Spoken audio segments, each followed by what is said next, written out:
Greetings, everybody. Jeffrey Guterman with the Strat-O-Matic Sports Network. And we have the Yankees at Detroit, September 9, 1969. I'll be back in just a few minutes with the starting lineups.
Hey, Rhodes Scholar, you're my friend. You're so kind to me, Rhodes Scholar, and I want to thank you so much. And I know you tell me not to think it's an imposition, but it's not only that. It's just the thought, it's the caring.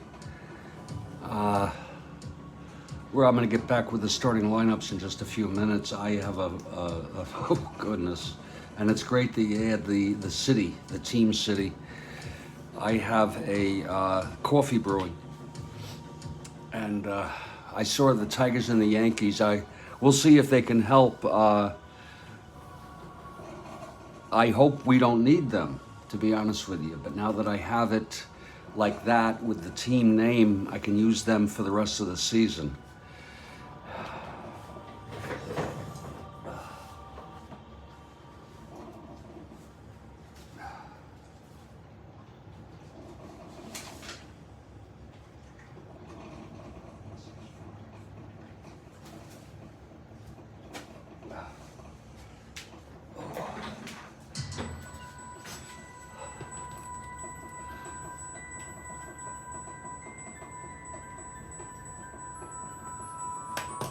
Frenchie is here. Thank you. 2 Notabarts. Oh, goodness. I'll be careful about that then.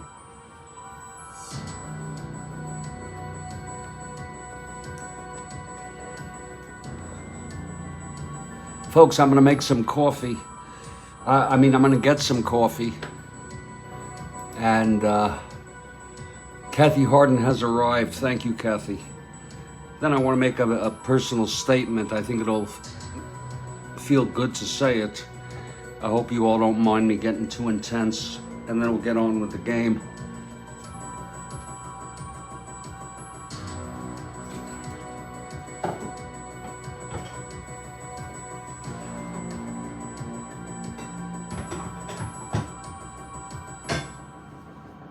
I have coffee. I have weed, I have dinner, and I have dessert. Folks, a quick personal statement if I could.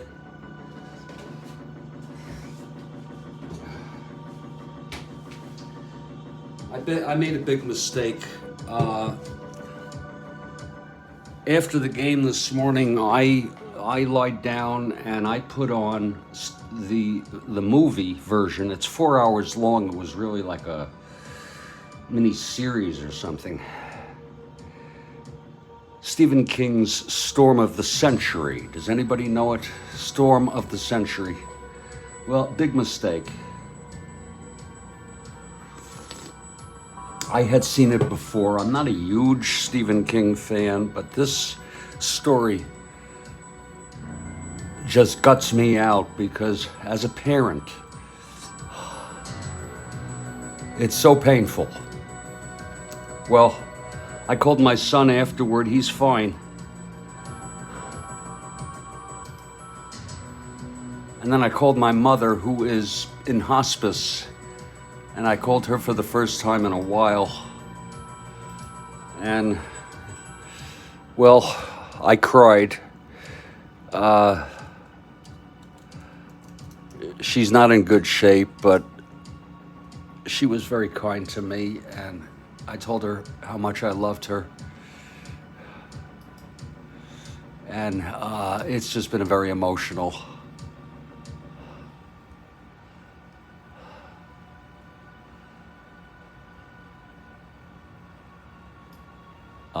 It's been an emotional day. That's all I can say.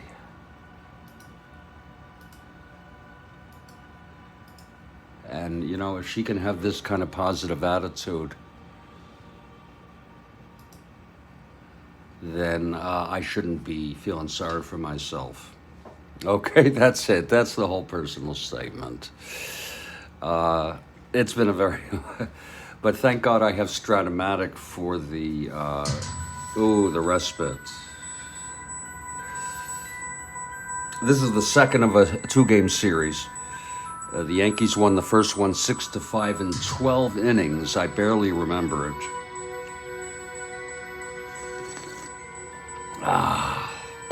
And Road Scholar has stocked me up with Yankees and Tigers, who are September call-ups. Does anybody know how large the roster is allowed to be when they do that in September? In any case, it's going to be Fritz Peterson, a left-hander for the Yankees, against Mike Kilkenny, also a left-hander for the Tigers. Tigers are now a half game behind the Boston Red Sox in third place. And let's go through our opening lineups here. For the Yankees, leading off Horace Clarke at second base. Batting second, playing short, Gene Michael. Batting third and left, Roy White. Batting cleanup at first, Joe Pepitone. Batting fifth and catching, Thurman Munson. Batting sixth in right field, Frank Fernandez. We have Kathy for the Yankees. We have Rhodes Scholar for the Yankees. Batting seventh in center field, Bobby Mercer. Batting eighth at third, Jerry Kenny. And pitching and batting ninth, left-hander Fritz Peterson. He's won 11 on the season. Yankees have won 7 games in a row, so they're on an upswing. And now they're only 6 games under 500. Oh, that is good coffee. For the Detroit Tigers, leading off in right field, Mickey Stanley. These are the actual lineups used. Batting second at shortstop, Tom Tresh. Batting third in center, Jim Northrup. Batting cleanup in left field, Willie Horton. Batting fifth at first base, Bill Freehan. Batting sixth at third, Don Wirt. Batting seventh at second base, Ike Brown. Batting eighth and catching, Jim Price. And the pitcher, and batting ninth with 8 wins on the year, Mike Kilkenny. And if we're all lucky, maybe we'll get some questions from Kathy Harden, but I don't want to put any pressure on her. And in just a moment, we expect the Detroit Tigers to take the lineup. This is the Strat-O-Matic Sports Network. I'm Jeffrey Guterman, and I just want to let you know, Rhodes Scholar, I got all these people.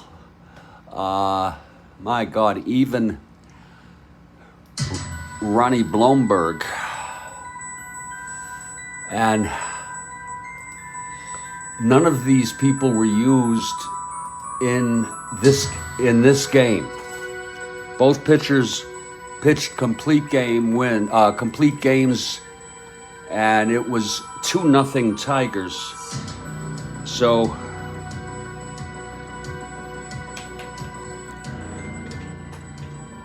Exactly, Rhodes Scholar. If I don't use them, I don't want you to think I'm ignoring them.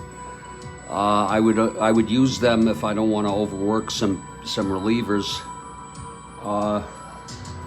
If it was a one-sided game, etc.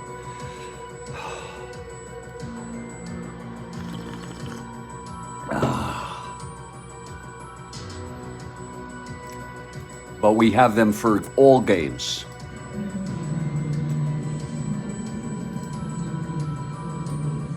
Hey everybody, Jeffrey Guterman in Studio B here. It's been quite a day for me.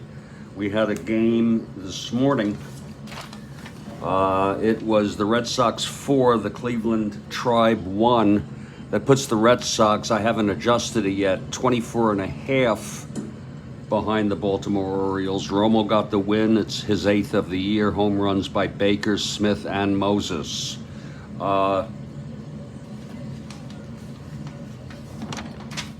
So the Tigers are now in 3rd place, a half game behind the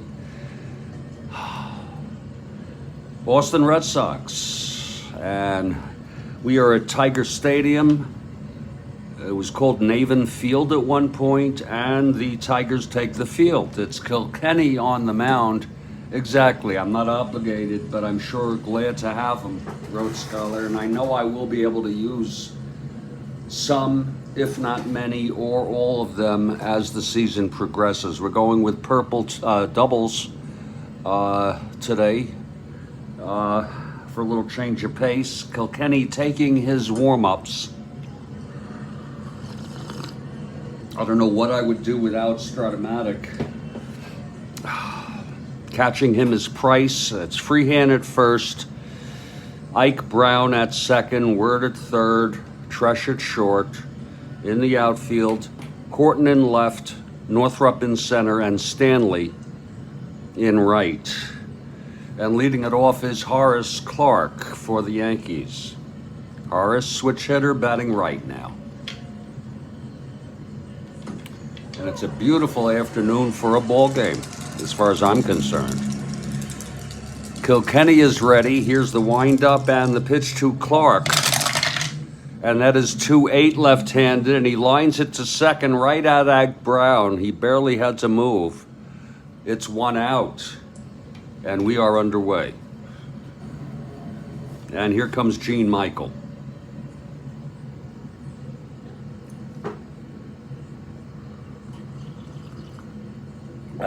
Oh, that's good coffee here.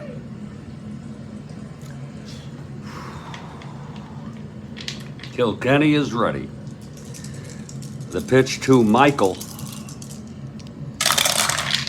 That's 1-9 left-handed. That's hit well into the gap. It's going to be extra bases for Michael. He's rounding second, and he comes into third with a triple, a 1-out triple for Gene Michael. Whoa, that wakes up a crowd.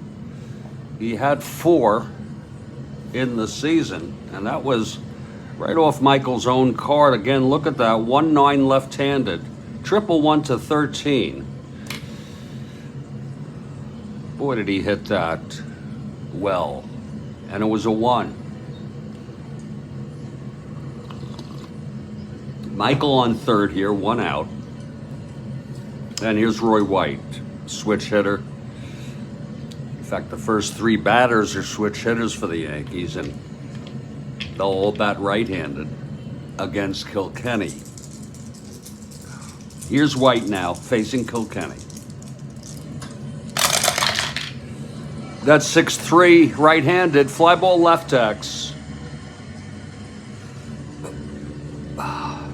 That's for Horton, 310.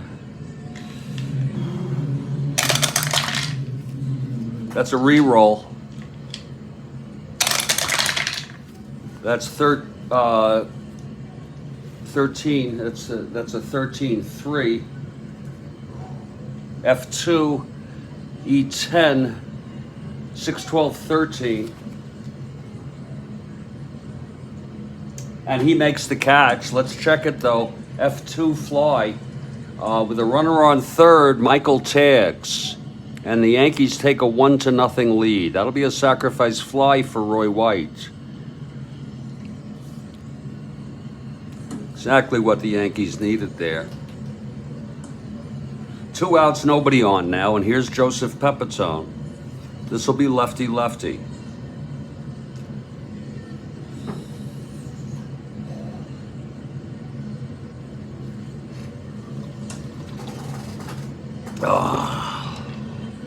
Here's Kilkenny now. Kathy Harden for Pepitone, and the pitch. That is 5-8. Left-handed, he chops it to second for Ike Brown. He has it, and he throws it to Freehand, and the side is retired. But a nice start for the Yankees in the top of the first. 1 run on 1 hit, a triple by Michael. Knocked home with White's sacrifice fly. We've gone 1/2. It's Yankees 1, Tigers coming up.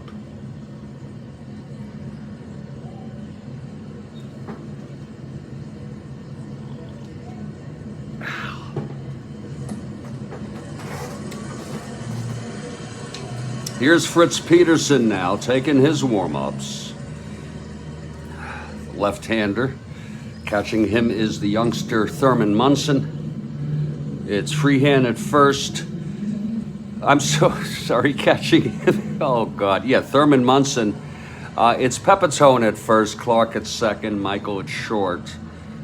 Jerry Kenny at third, outfield left to right, White, Mercer, and Fernandez. And leading it off for the Tigers is Mickey Stanley.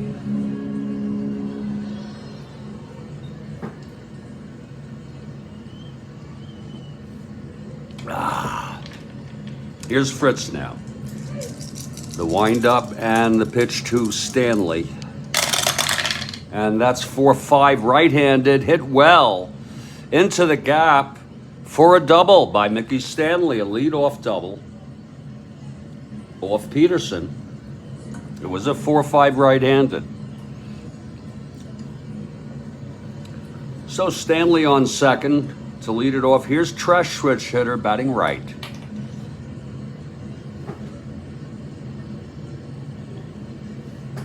Oh. From the stretch now, Peterson. And the pitch to Tresh. That's 4-8, switch hitter batting right, and that is a base hit. Stanley will go to third and hold. 4-8 right-handed, there you go. First and third, nobody outs. Now the Tigers are threatening here in the bottom of the first.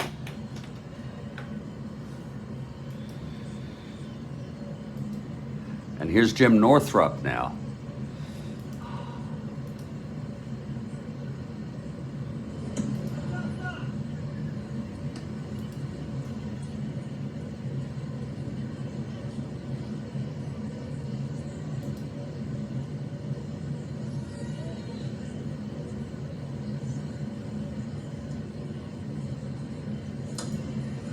Northrup, left-handed hitter. Peterson, infield back.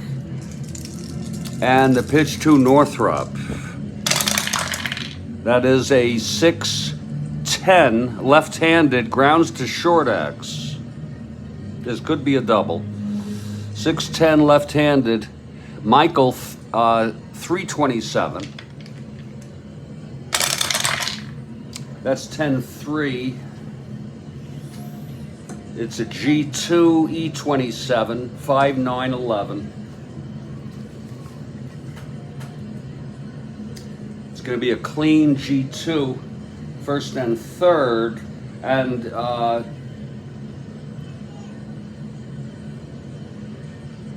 it's Michael forces Tresh at second, and Stanley does score, and that makes it a tie ball game. Fans cheering.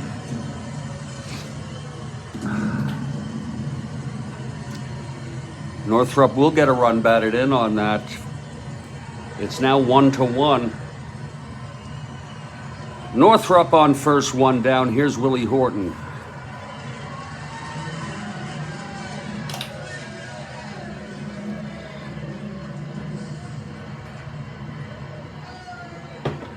Okay, Peterson. The pitch to Horton. And that's 4-7 right-handed. And that's a double down the line. That could score Northrop, rounding third. My goodness, to center field. He's a 1-15. 1-13. He's going to come home here. I know there's just one out. Mercer, the throw to the plate. And he is out. Whoa, Mercer with a beautiful throw. Northrop goes to third on that. And it's 2 down. A picture-perfect throw from Mercer in center on the double by Horton. Northrop tried to stretch it home. It was 1-15 minus 2 with Mercer, 1-13. So 2 outs with Horton on third base. It's still a 1-1 ball game. And here comes Freehand.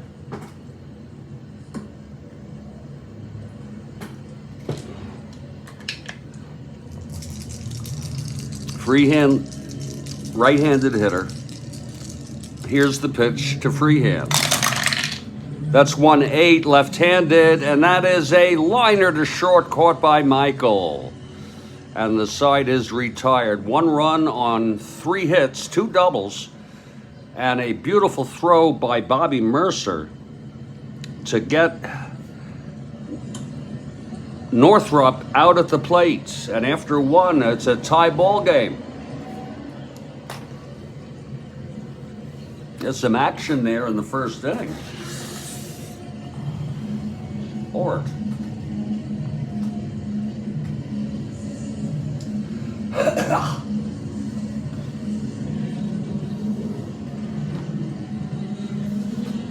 And look for Kathy Harden's question on the top of the third. And bless you, Kathy Harden, really.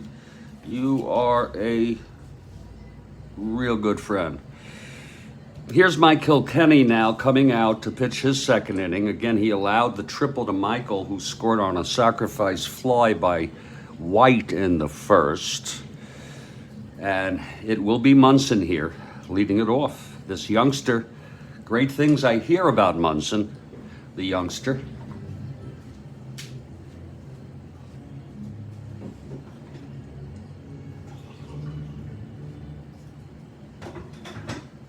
I also hear that he is a pilot. He likes to fly planes. Sorry about that, folks. Sometimes I'm twisted. God. Here's Kilkenny. And the pitch to Munson. To start off the top of the second, 6-7 right-handed, grounds to second X. That will be for Ike Brown. Ike is a 430. That's a 1-4. And that will be an S2. E30 for Ike. 4-6-7 on an E30. It is a base hit. So Munson with the single to lead it off. Just past the reach of Ike Brown. Here's Frank Fernandez. Again, the Yanks won the first of this 2-game, 6-5 in 12 innings.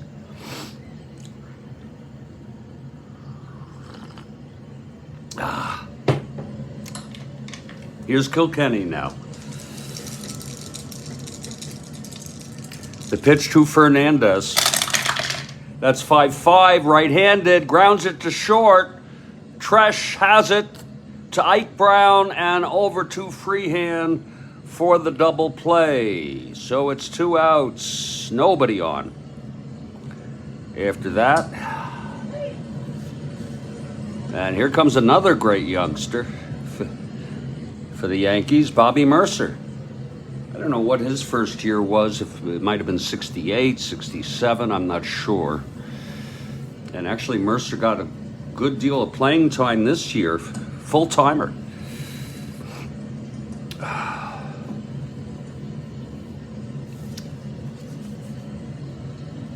Two outs, nobody on. This will be lefty-lefty.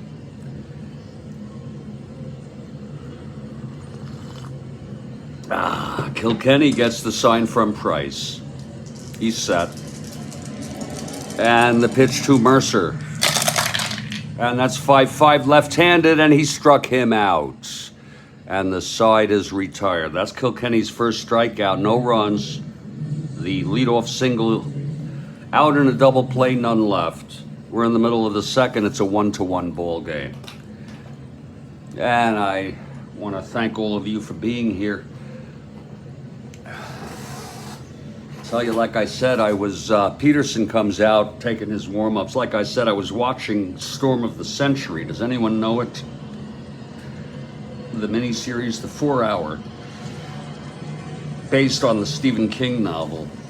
And it was the second time I saw it. I saw it a long time ago, and I spent all morning and early afternoon watching it. And it's a killer of a story. Use your discretion, especially if you're a parent. God Almighty, what a story.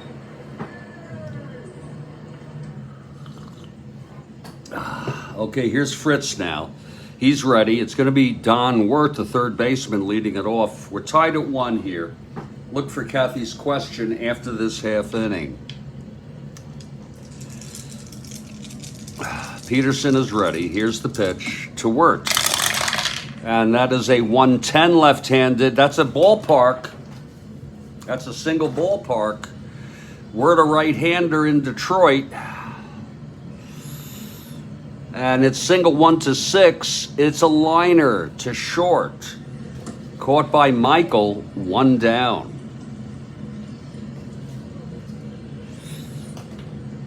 So Word is retired. And here comes Ike Brown.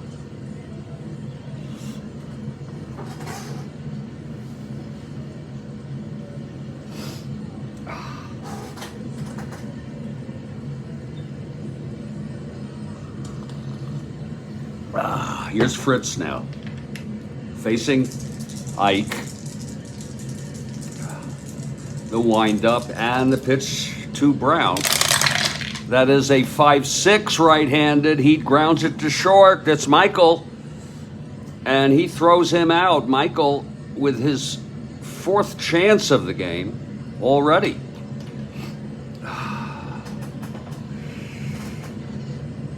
Two outs, nobody on for Jim Price. Whew. Oh, I'm better now. I'm better now. Here's Peterson. The pitch to Price. And that's 6-7 right-handed. Fly ball center. This should end the inning. Mercer under it, and he makes the catch, and it's a 1-2-3 inning. It's 1-1 after 2. Now, wait for it, people, please. She's pretty quick on that sometimes.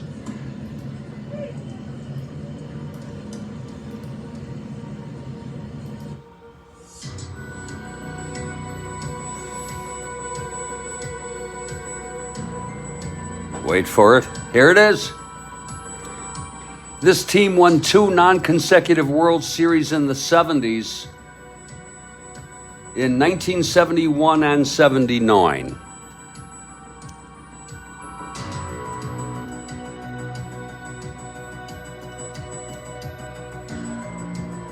And Rhodes Scholar gets it. Got to be careful about that, folks. Some of you might say, Orioles. No, it was the Bucks. And how I do remember both of those teams. And Rhodes Scholar gets it. Great question. We'll be back in a minute for the top of the third. It's all tied up here 1-1. Yankees at Detroit. Yeah. Okay, Rhodes Scholar, you're so kind. I'm not doing it in question form anymore, Rhodes Scholar. Too many people don't.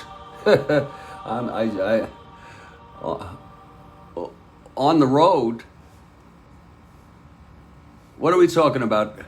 Oh, he beat the Orioles. Yeah, they beat the Orioles in 7 both times, and it was on the road. I did not know that, Kathy. That's very, very, very, very interesting. Yeah, of course it's a force of habit. Habits are hard to break.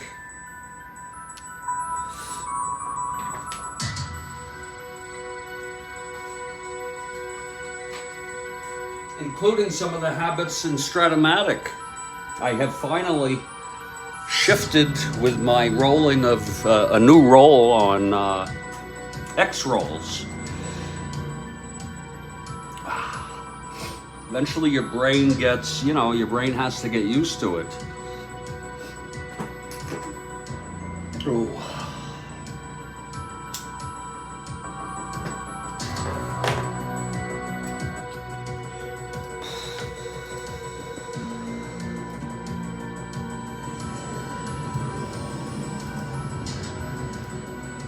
Boy, what memories those were, huh? I remember when Steve Blass was on the mound.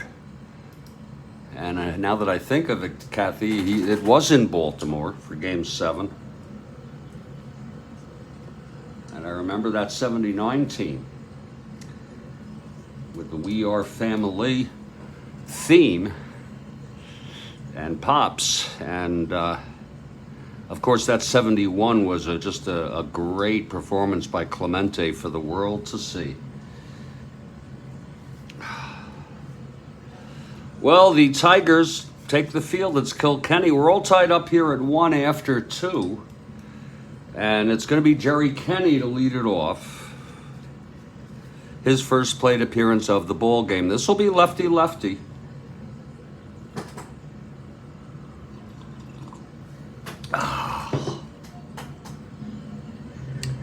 Woo, Lord. Here's Kilkenny now. The wind-up and the pitch to Kenny. And that's 2-5. Left-handed, grounds it to short for Tresh. Over to Freehand for the first out. And here's Fritz Peterson. Fritz is a 1WS. Switch hitter. I always wondered about that. He's a 1, he's not a good hitter, but he's good enough to be able to switch hit, which I don't know how. I don't think I'd be very good batting left-handed. I guess I could practice it, Lord.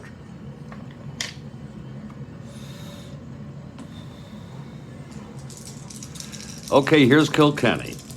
And the pitch to Peterson. And that's 5-6.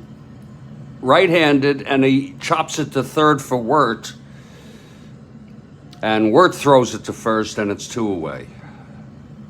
I always wondered, I read something about it once, and it was ruled against, but if a pitcher could have a glove that was ambidextrous, meaning he or she could put it on either hand and it works. Why haven't we had any pitchers who are switch pitchers? Think about it. Lefty comes up, throw lefty.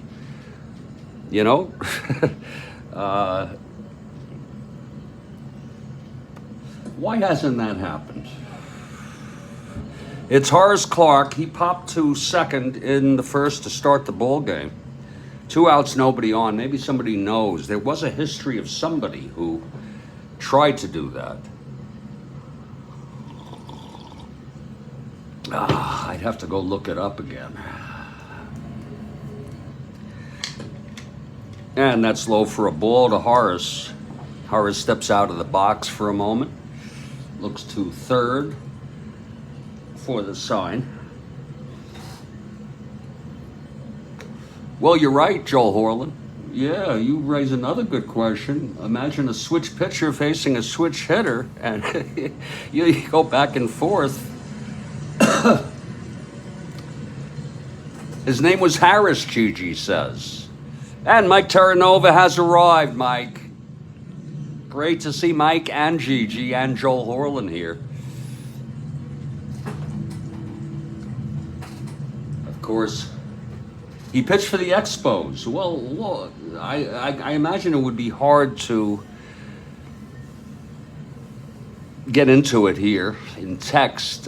His name was Harris. You don't know his first name by chance? I could look it up. And he pitched for the Red Sox. Okay. Okay, Kilkenny now with 2 outs, nobody on, top of the third. We're all tied at 1 here. And the pitch from Kilkenny. And that is a 4-7 right-handed, walked him. So Horace is on with 2 outs. He's an A. 1-13, 1-14 being held with Price.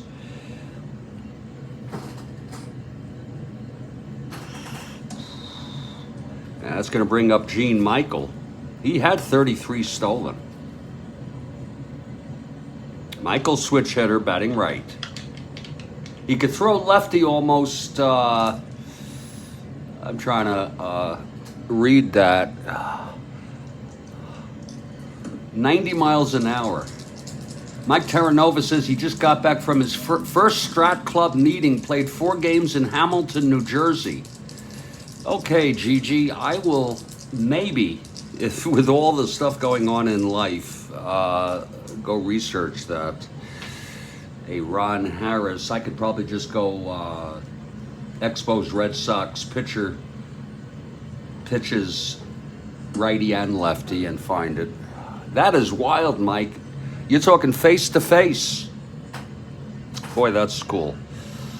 Okay, here's Kilkenny facing Michael. He tripled in the first. Came home on White's sacrifice fly from the stretch with Michael on first. There goes Michael, and the pitch, and he's safe. I'm sorry, Clark. I am so sorry. Kathy Harden, Horace Clark has stolen second base. He got a good jump on that. I don't do all that hold and jump stuff. Face to face, Mike. And that was this afternoon, I assume.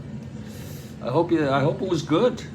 Is it a club, an official Strat-O-Matic club? It's Clark on second with 2 down. Michael's still at the plate. The count is 2-2.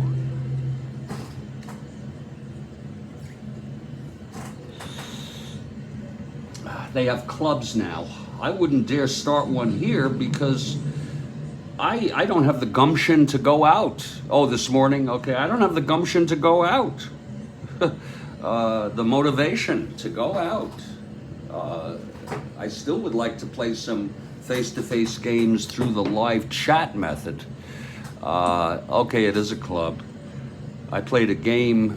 We had Mike manage a team some time ago, and through live text he managed, and it worked out very well, I thought.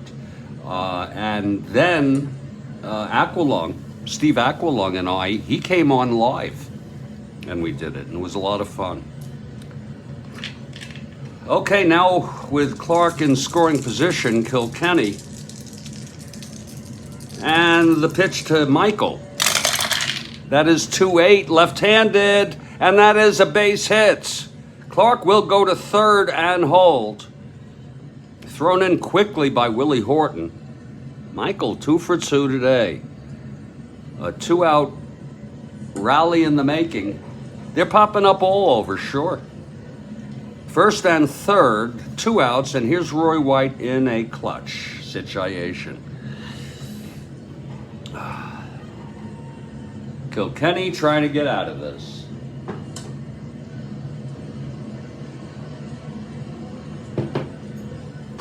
I see that on their website. They're popping up all over. Here's Kilkenny now. White, switch hitter batting right, and the pitch. That's 3-6, left-handed, fly ball left, playable by Horton. And he makes the catch, and the side is out. No runs. The Yanks strand 2, a walk and a single. Stolen base by Horace. Middle of the third, it's still a 1-1 ball game. Yeah, I remember that. Mike Terranova came on. We just took our time Of course, he had his own card set.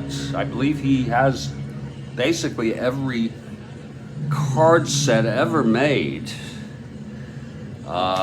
Peterson on the mound here for the bottom of the third. We're tied at 1, and he even scored it himself. It was concurrently with myself.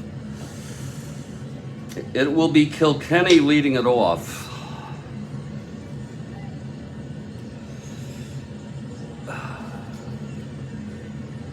And if you ever want to do the live together, Mike, let me know. That means you're also on the video. Maybe we did do it. I think we did, maybe. Yeah, I think we did live together also. I could be wrong. Here's Peterson. And the pitch to Kilkenny. That is 6-7, right-handed, fly ball center for Mercer. He's under it, and that's 1 away. Now Mickey Stanley. Doubled and scored in the first. He came home on a force.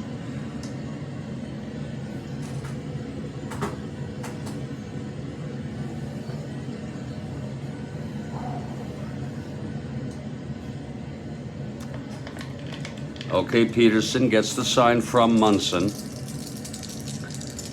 And the pitch. That is 5-6 right-handed. Grounder to short, Michael. He's got it and throws to Pepitone, 2 away. I think pitchers and catchers may have reported already in real world. I saw something about Lindor from the Mets who reported very early, taking batting practice. 2 outs, nobody on. It's Trush now.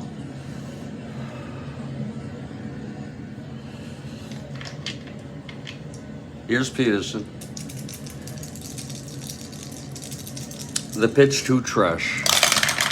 That's going to be 3-11, left-handed, and it's a chopper to third. And Kenny has it, and he throws Trush out. It's a 1-2-3, and that's 7 in a row, retired by Fritz Peterson. And we've gone 3 innings, and we're all tied at 1. We have the makings of a very, very good ball game.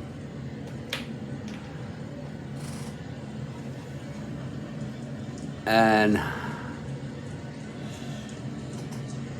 Mike Terranova notes, I have the 98 season in stock. I added them up the other day, making room for 24 seasons. Including, I assume, 1984 and the 1920 gem set. Oh, okay. So I guess what you're saying, you don't have every season. Okay. Because if you really go, I think it starts in 61 or 62. I think it's the 62 year, which is the first set that ever came out, and it is a very simple game if you look at it compared to today's super advanced. Oh.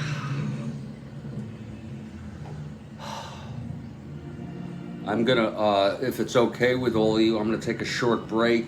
I'm enjoying this ball game, and I'm gonna take some of my medicine. I hope you don't mind.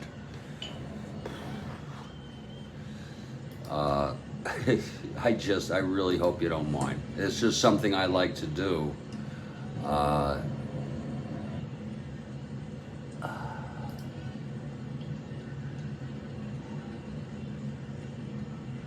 We'll be back in a few minutes, maybe 5, to continue this ball game. I think the time is ripe for me to take my medicine. Stand by, please.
I'm here in Studio B in Fort Lauderdale, Florida. Thank you, Kathy. Thank you very much, Kathy.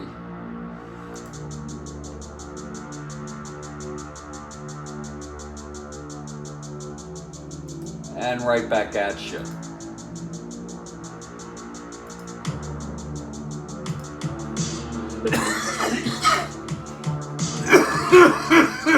Right back at you, Kathy.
Oh.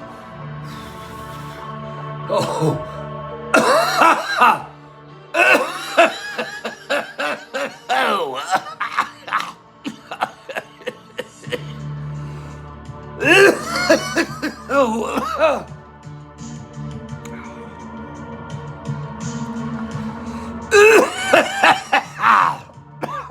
Oh, that's good stuff. Oh. Thank you, everybody, for letting me do that. Gigi says, you're all New York fans. What is Mickey Rivers' story? I remember he was colorful, but a good player. Yeah, I thought Mickey Rivers was a very good ball player. All I heard about Mickey Rivers is he got into some, I can't remember what it was, some sort of conflict with somebody. I don't know if it was Jackson or who. Didn't he play center for the Yankees? Oh, that was very tasty, Kathy. We're gonna head back to this ball game. Oh, that was good. Well, it's a 1-1 game. It's Jeffrey Guterman here. And Kilkenny takes the mound. Yeah, I remember Rivers. Sort of a shorter, scrappy guy who could run, make plays in center. He was scrappy at the plate. I would call him a scrappy player, but there is some story about him. I don't know what it is, and if anybody does, we'd probably appreciate a reminder. Oh boy, that was very good. Here's Joe Pepitone, Kathy, leading it off. He grounded to second in the first. Again, it's his lefty-lefty. All tied here at 1 in the top of the fourth. Here's Kilkenny now. And the pitch to Pepitone. That is 4-8. Left-handed, pops it up to second. And Ike Brown has it. That's one away. And here's Thurman Munson. Munson singled. He was out in a double play. And I hope everybody's doing well on this Saturday. Kilkenny. Greg Harris pitched with both arms in one game. Now, why didn't he? I got to look into that. Greg Harris. I gotta, you know.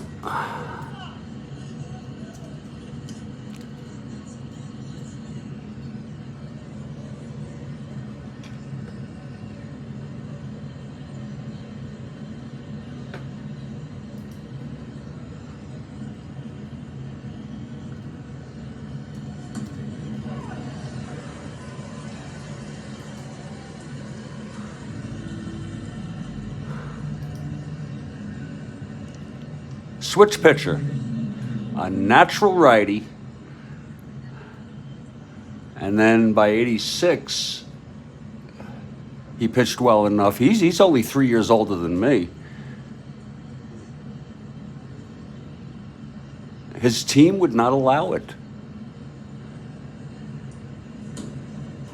But then he eventually was.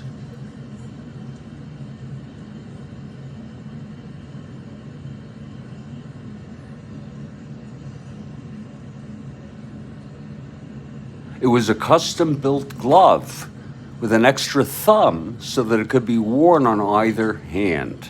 And it's now on display at the National Baseball Hall of Fame. Isn't that something? But that it didn't persist and that we haven't had others is another.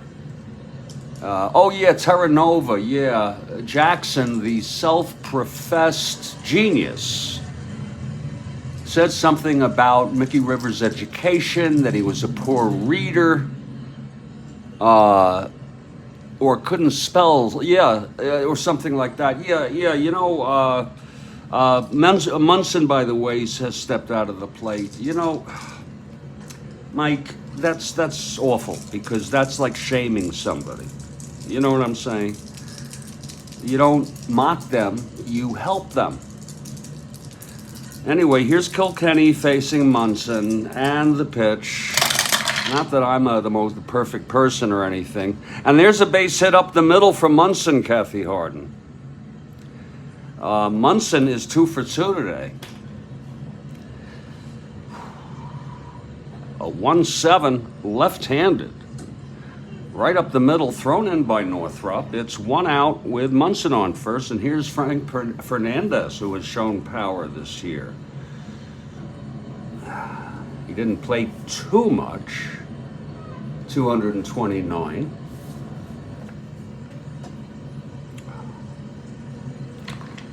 Now Kilkenny, he last time with Munson on first, he got Fernandez to grind into a double. Right, Mike, yeah. Not that I'm, you know, that's like, you know, I don't know if he mocked him about it or he said it in an interview. So what? Why are you telling us this? To shame him? And what did you do to help him? Here's the pitch to Fernandez, which would probably be encouragement to become more literate. You get along better in life, or maybe not, you know, with the stuff you're gonna start reading. The pitch to Fernandez, 3-10 left-handed. It's hit well into right. Going back is Stanley, and he catches up with it. 2 down. That was hit well by Fernandez. It was a 3-10 left-handed. And Stanley, you got to put some life into this, folks. This is a, you know, this imagination not included with this game. You gotta freaking see this shit. And here's Mercer now. It's interesting how Mercer has been placed in the 7th spot. I suppose against a left-hander that makes sense.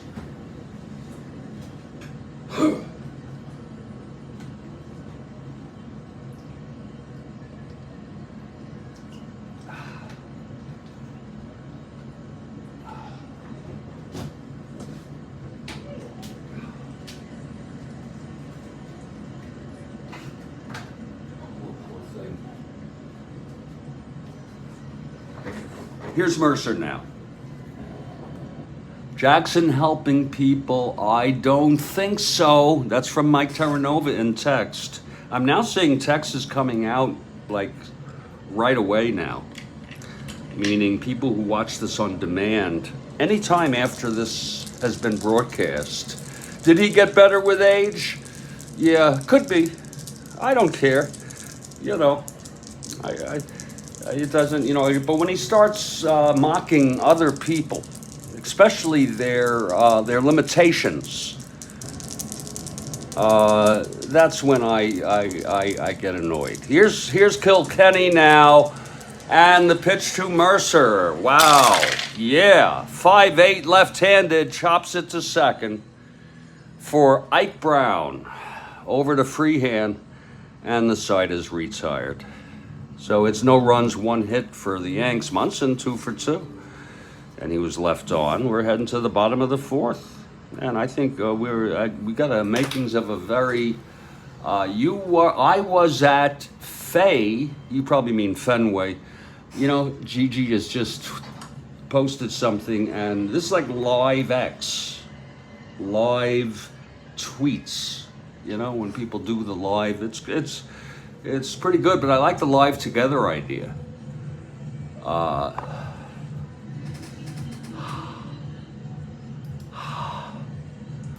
Excuse me, I just got a text.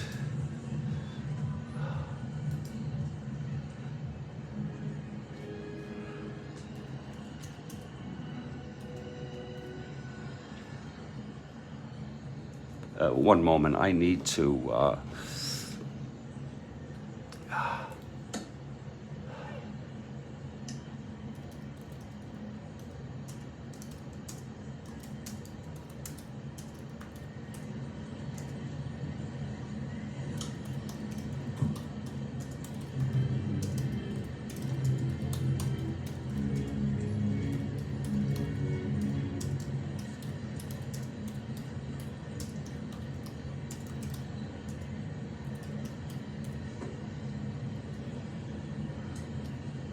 There it is.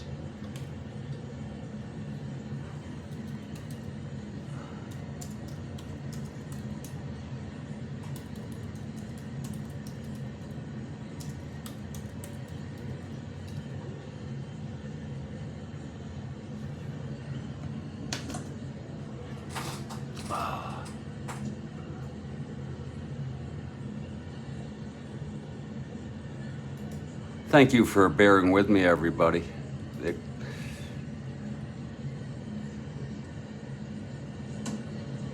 Gigi notes that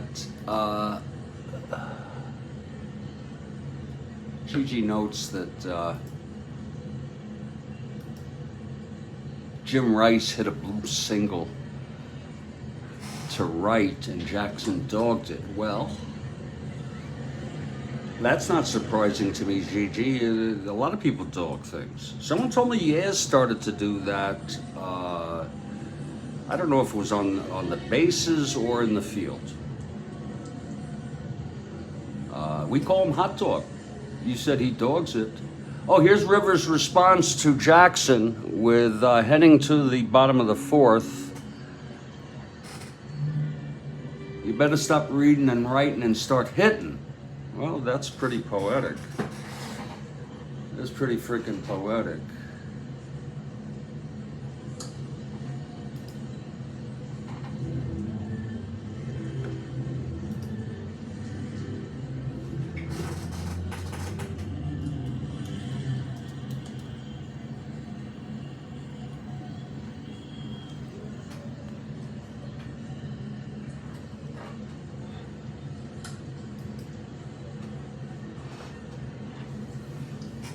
Okay, I'm sorry for the delay. Here's Fritz Peterson now. And it's a tight ball game here.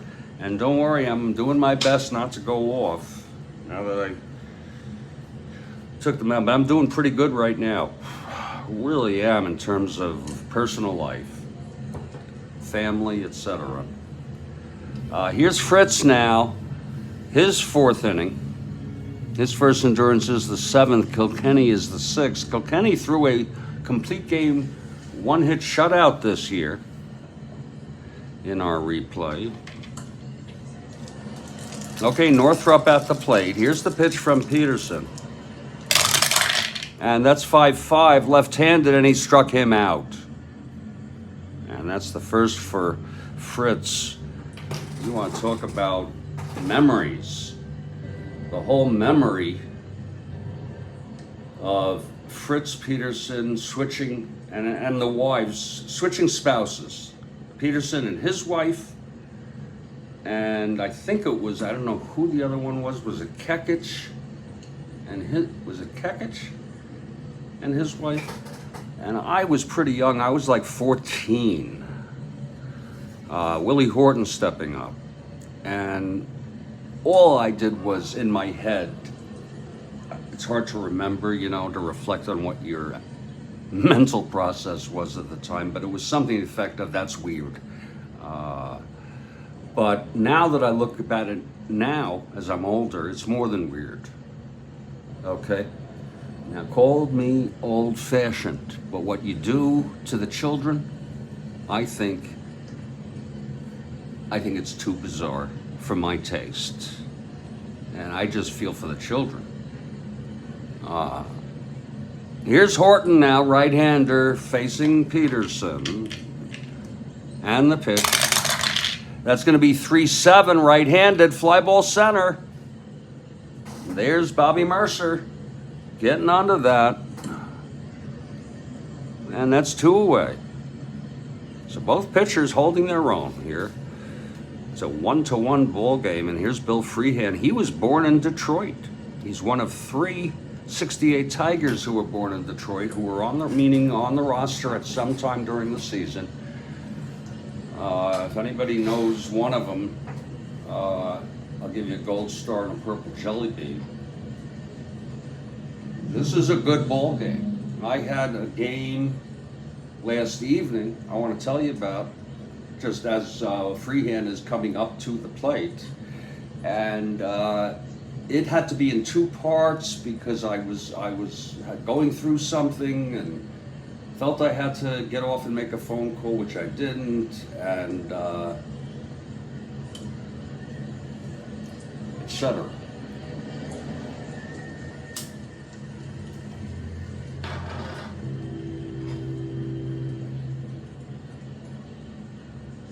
Okay, Freehan steps in the batter's box, and then the second one, I want to tell you, the second broadcast, the first one was like 3-something hours. The second one was almost an hour or just over an hour. The second one was so intense with the play that went into extra innings. I think Rhodes Scholar was there. He was sending me pictures. And he was sending me all sorts of people. Okay, Peterson is ready now. With 2 outs, nobody on. All tied at 1 with Freehan at the plate. Here is the pitch to Freehan. And there it is. Oh, 4-8. And it is a base hit. A 2-out single for Freehan. That one went right over Horace's head, if you will. Baseball can be a scary game, especially probably the pitcher getting hit by a batted ball is probably the scariest potential I know of in baseball. I guess getting hit could, but I think the helmets are pretty good now. But you've still had people who have had bad injuries, facial injuries.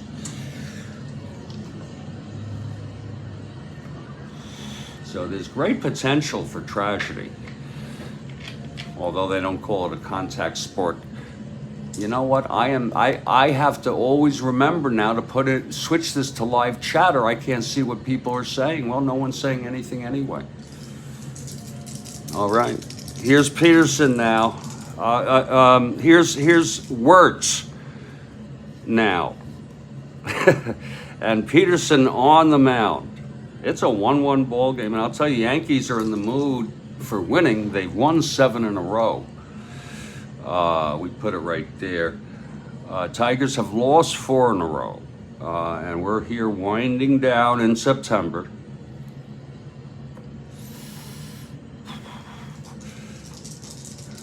Tigers in a battle with Boston for second, and by the way, folks, they're now a half game behind Boston. Boston has really come up. We follow the postseason in the World Series exactly like real world in this replay, but the attitudes we have about where teams play end up in position, second place, third base, is almost a contest in itself, and there's significant remuneration. Depending on where you land as teams. So that's what makes us be able to do these later games. Okay, here's the pitch to Wirtz. Oh, that's good weed. 2-11 left-handed. That's going to be a base hit to left. 2-out single. Freehand goes to second. He'll probably hold. Wait a minute. He's a 1-12, 1-10. We'll hold him there. 2-11 left-handed by Wirtz. Thrown in by White. And here's Ike Brown now. This is all with 2 outs. Anybody out there?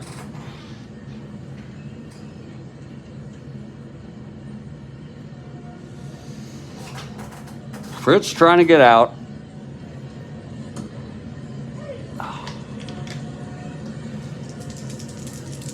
Well, okay, here's Fritz now. The pitch to Ike Brown. That's 1-8, left-handed, and he struck him out. And that'll be the second strikeout for Fritz Peterson. It's no runs, 2 hits, and both left on. It's 1-1 after 4. And I'm going to take a little break. I don't see anybody in text. I'm not saying it's mandatory, but I don't even know if anyone can hear me. Let me check the volume on this to make sure this is going on. This is the, what's really cool is this is the, this is live, I guess, delayed. This is live, I guess, delayed about 2.5 seconds or something. 2.5 seconds or something. And it is working. And it is working. In fact, I can put that in. Yeah, it's working. Yeah, it's working. And I don't expect people to text just to appease me. But I am going to take a break here.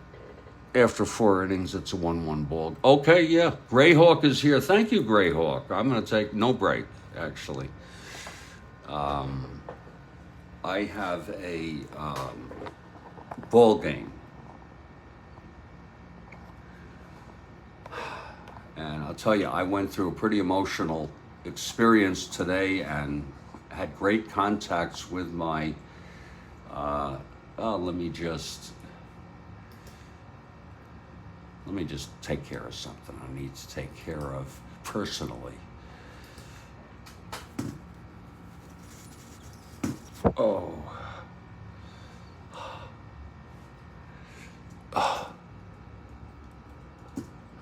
Just a personal thing. It's, there it is. I'm doing something on the desktop right now. There it is.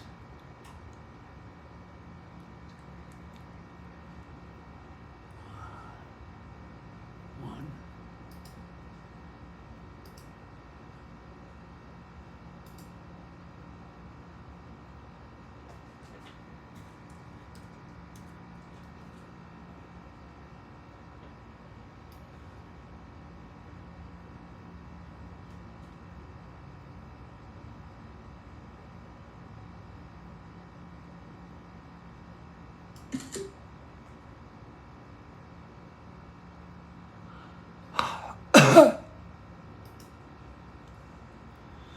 Oh, thank you for letting me do this.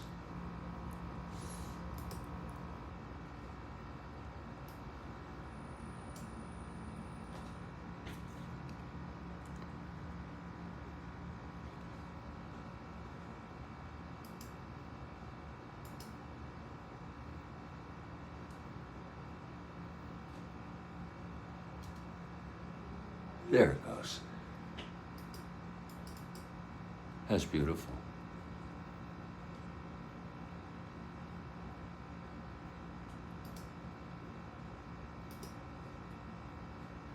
That's absolutely beautiful.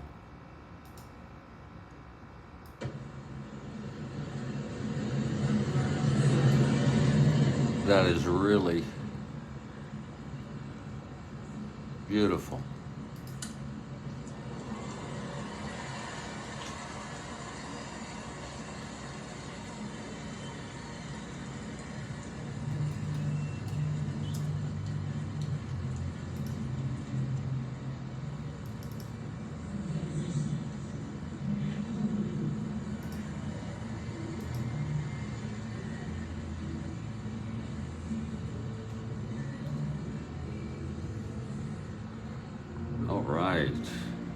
everything is going good today for me, folks, because of my loved ones. And I just want to tell you that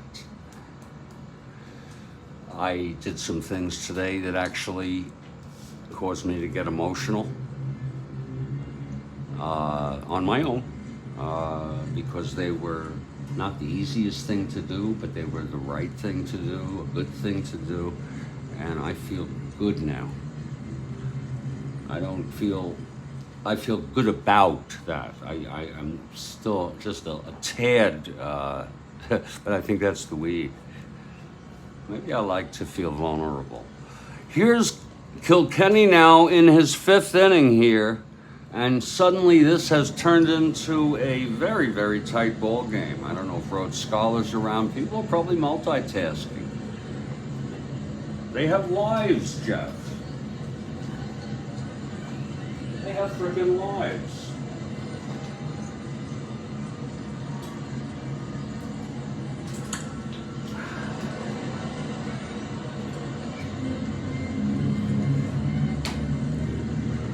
Okay, leading it off will be Kenny, and both pitchers keeping it tight here. Kilkenny starting his 5th inning. Kenny steps into the box. He grounded to short in the 3rd. Kilkenny is ready, and the pitch. And that's 2-2 left-handed, grounds to second for Ike again. And he throws it to freehand. That's one away. And here comes Peterson, his 2nd at bat. Unheard of today, really. I mean, you have a starter who pitched 4 innings. They don't have the pitcher hit anyway anymore. You know, so many things have changed about baseball. Here's Kilkenny now. And the pitch to Peterson. That is 3-12, and that's going to be a fly to right. It's short, coming in Stanley for it, and he makes the catch, 2 away. I'll bring up Horace. 0 for 1, he walked, stole second. Went to third on a base hit right away with Michael, and this was all with 2 outs, but then White flew out to left. They were both held on. Also, Michael stole second.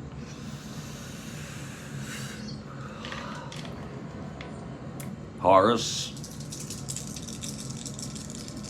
in the box, and the pitch from Kilkenny. And that's 2-4 left-handed. There's a base hit for Horace. So Horace, he walked earlier and stole second. Now it's a 2-out situation. Here comes Gene Michael.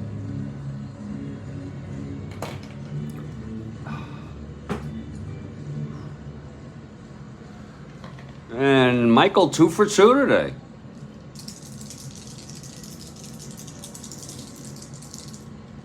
You know, some strange things happen. You have a Horace Clark A 1-15, Hold'em 1-13, and then you go +1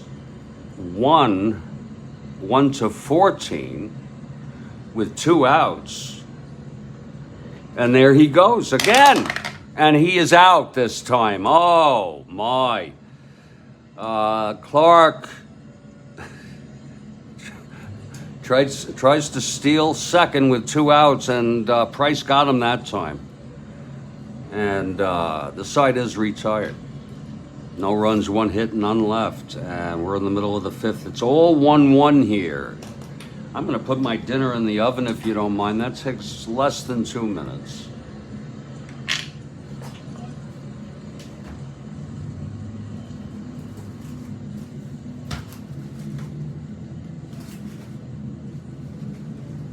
This is 48 minutes at 3:50.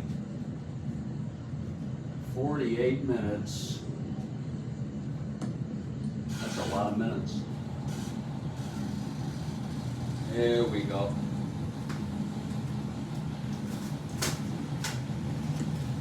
We just pop these 2 in.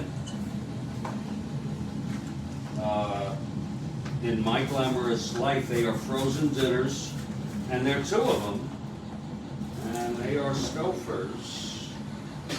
So this should be ready around the end of this ball game, unless I extend the ball games. I wanna repeat something to everybody again, that my morning games, Eastern time, tend to be more focused and not leading you up the garden path. Whereas when I ingest cannabis, sometimes I just wander and savor. I would love to hear what you think about it as an ambiance, as something just to have on in the background. And I'm just digging this ball game because look at it, 1-1, and Fritz will come out for his fifth inning. I just want to savor this though as much as I can. It's going to be Price, Kilkenny, and Stanley.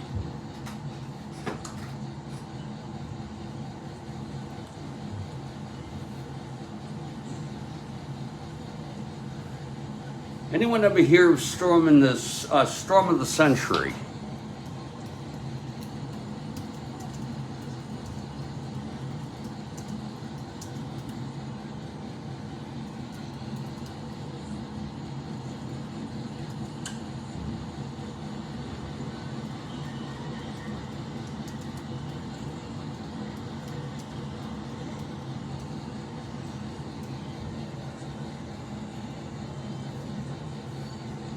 Anyone see Storm of the Century, written by Stephen King? I'd like to know what you think about that. Okay, Fritz facing Price.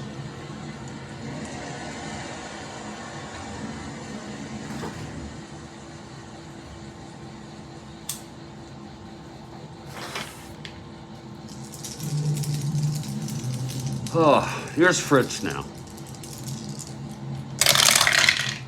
And that's 6'5" right-handed, and that is a grounder to first for Pepitone. Kathy Harden, that's one down. 6'5" right-handed, no doubt about it. Absolutely. Oh, you saw that gray hawk. I saw it years ago. I played the whole thing over 4 hours. Sort of like a mini-series made for TV, I'm not sure, but it is so well done, and it is the scariest frickin' thing as a parent, Greyhawk. I did not see it as a parent. I saw it many years ago before I was a parent, okay? I sat through the whole thing, and I was left, and maybe that contributed to me taking actions today. Big actions in my personal life to reconnect with people. And I'm a 65-year-old man, and I have found out too damn late that the most important thing is having a good relationship with your family. And I don't have much time left. Time is short, as if you remember Greyhawk, within the Storm of the Century, when the bad guy said that. I thought that movie just tore my guts out. Tore my freaking guts out. Okay, Kilkenny is now batting with 1 out and nobody on. Lord, I give you all a fair warning. It's free on YouTube. You just got to find the right one. There's a few of them. And I just warn you, it's gonna, the ending was just, and the very last scene. Do you remember the last scene, Greyhawk, where he sees Ralphie in Chinatown in San Francisco with that guy? This was like 10 years later. Yeah, I was waiting for that the whole time, and I purposely did not replay it over and over. I just wanted to see it once, and it's horrifying. The concept is brilliant. Isn't it, Greyhawk? The concept by King is just amazing. The pitch to Kilkenny now. That's 1-8. He struck him out. That's the third for Fritz. 2 down here in the bottom of the 5th. Yeah, that was freaking. It was so well done though too, and the acting was so. The character development, the personalities of this community, the individuals, and him, LaRoche, something like that. It was French. Oh yeah, he hisses. Yeah. Oh, at the end, yeah. And I love the jacket he's wearing. The kid. If you remember, it was one of those, like if you're on a varsity or you're on a high school football team, they would have those jackets with the, you know, vinyl sleeves and then another color. It just so frickin', and the concept is brilliant. Here's the pitch to Stanley. I'd love to develop a story like that. 1-3 left-handed, pops it up to short. That's going to be from Michael. And you really do remember that. The side is retired. You do. Yeah, obviously. Yeah.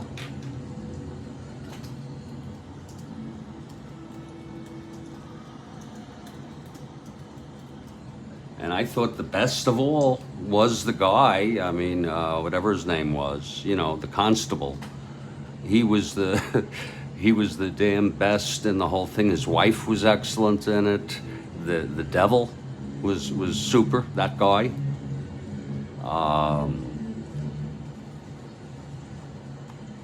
We're heading to the top of the 6th. It's a 1-1 ball game, folks. Yeah. That was, you know, I'm sorry to go on about it, but folks, that freaked me out. The name of it is Storm of the Century, Mike.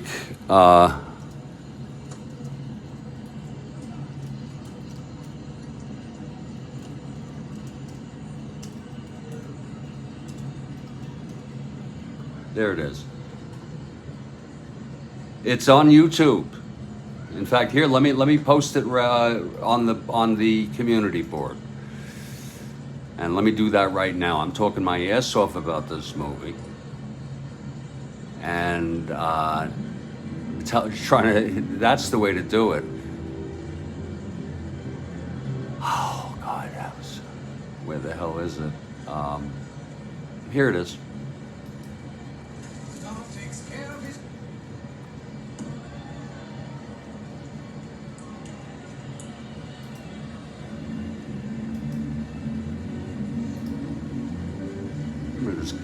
Get on the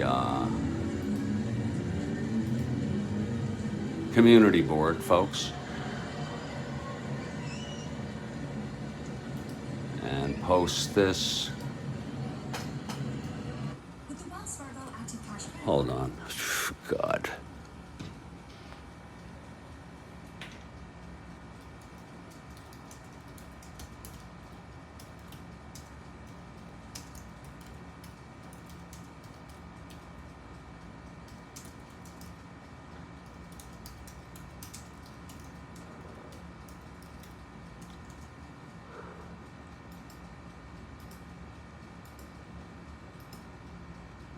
There it is, folks. It's all there for you on the community board.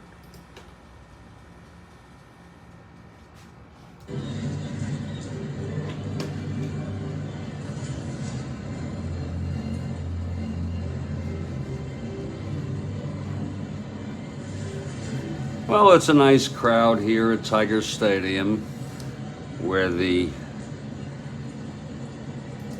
returning, but not as good as last year, the 1969, the Tigers, world champions, the current world champions. That's going to change this year.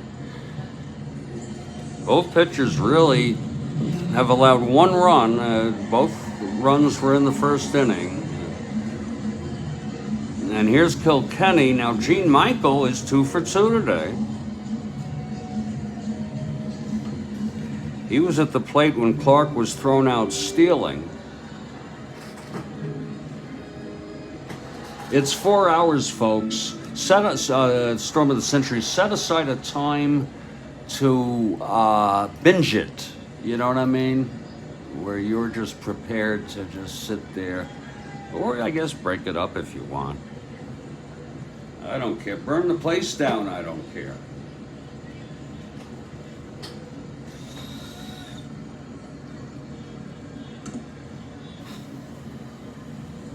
It really makes you think about good and evil. Greyhawk, I don't know if you know, it made me think a lot about that. And human nature.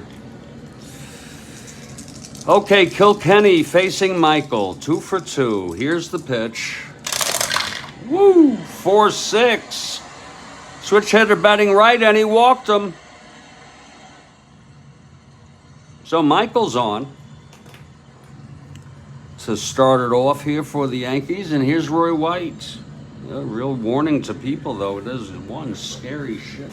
Movie, God.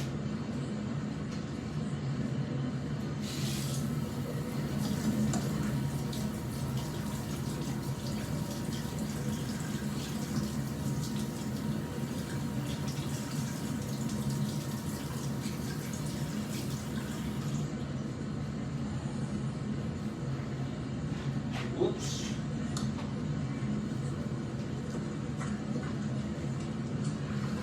Okay, here's Kilkenny now from the stretch. The pitch to White. That's 3-12 left-handed, fly ball right. For Stanley, 1 down.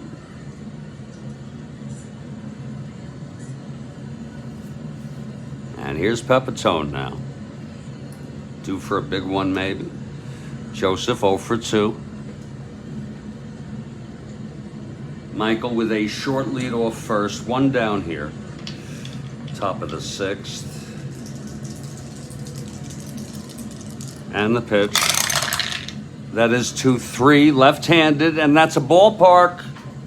That's going to be a frickin' ballpark, 2-3 left-handed. Pepitone left-handed.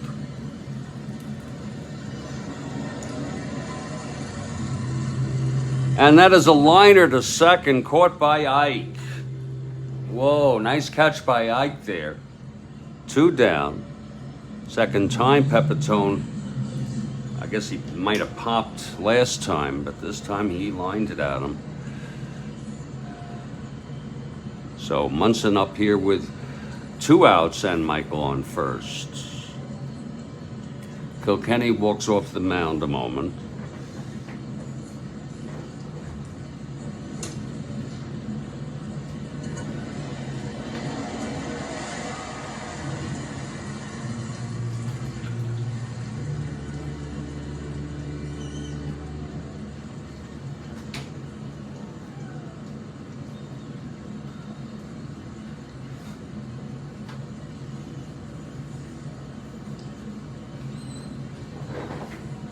Okay, Kilkenny now.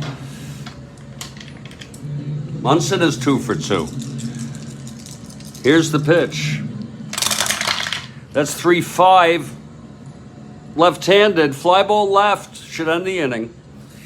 And Horton is under it, and the side is retired. So no runs, no hits. The leadoff walk to Michael left on. And it just goes on. It's a 1-1 ball game. Clubs have been getting base runners, but not able to get anything going here. Offensively, here's Fritz now, bottom of the 6th. Fritz Peterson.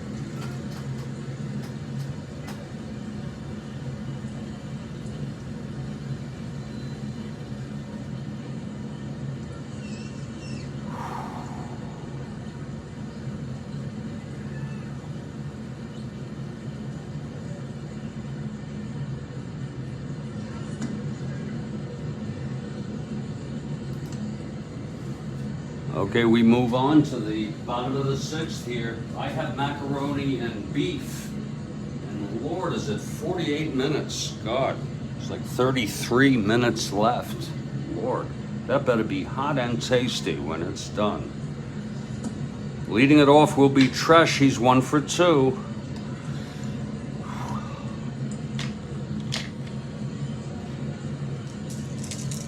And folks, that movie Storm of the Century, I just want to suggest that when I say it's scary as hell, it'll scare your soul, if there is such a thing.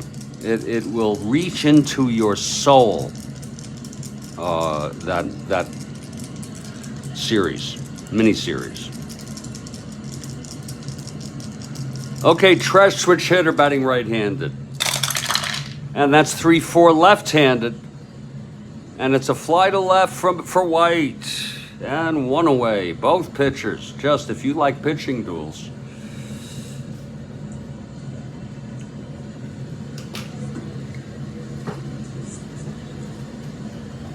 Here's Northrup now. Reached on a force, was thrown out from the stretching. He came from first on Horton's double. Stanley had doubled to start it off, so he scored. That's their run. Northrup, left-handed hitter. Exactly. I mean, there might have been a couple things. Greyhawk,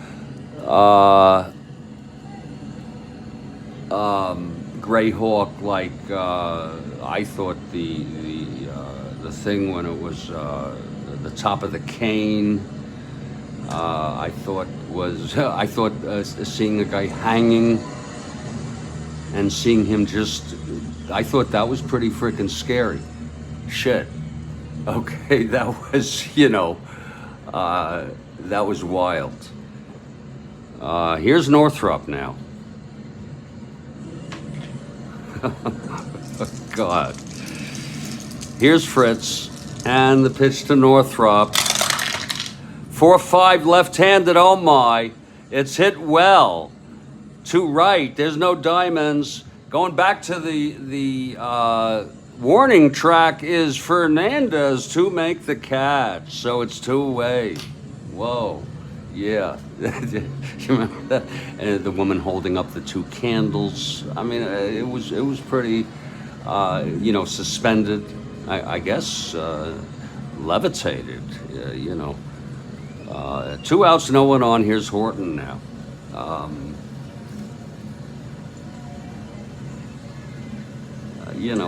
I thought just, yeah, but they didn't have any. There's no cheap horror, folks, in this. It's more evil and soul-centered, and it really is unbelievable. Here's Fritz Peterson facing Horton now with 2 outs. Horton always a danger. He doubled in the only run. Then he flew to center, and let's see how Fritz pitches him. Wind up, and it's 4-7 right-handed, and that is hit well into center. Here comes Mercer. Oh, a diving catch by Bobby Mercer. So 3 fly balls, and that one was a beauty by Mercer. A beautiful catch. 4-7 right-handed. It was double 1 to 6, and it was a 7. He really came in there to make the catch. That was like, I thought the character and development was unbelievable. All the neighbors, their demeanors. Maybe it was a little strong on giving them New England accents. They almost sounded British. That was a bit strong. I would have toned that down. That's the only quibble I have. It was about a community in Maine. And we're going to head to the 7th. That a boy Bobby. Oh, yeah. That you bet, Mike. Indeed.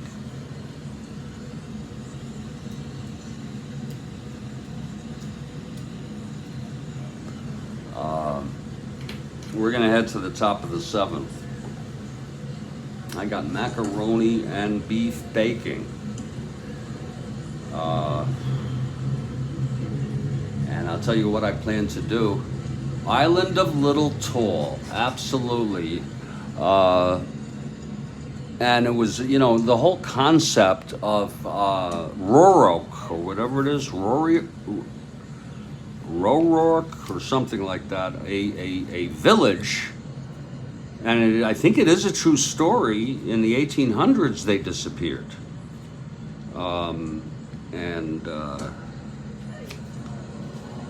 You know, that woman, do you remember the woman with, if you don't mind me asking, do you remember the woman with red hair? She was a bit overweight. She was not particularly, you know, she was sort of, I'll just put it that way. And she was actually in charge of some stuff.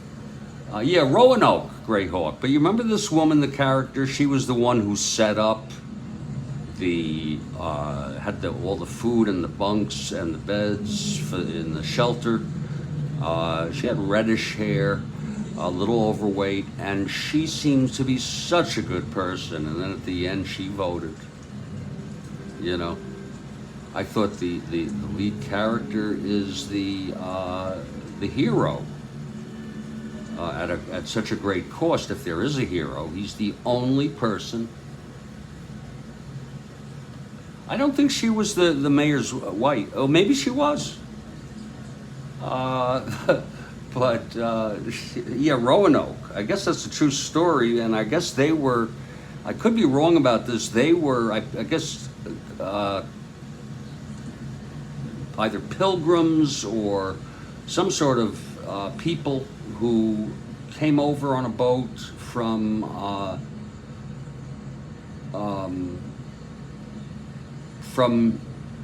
England, you know, or Ireland, I guess, or any of the United Kingdom,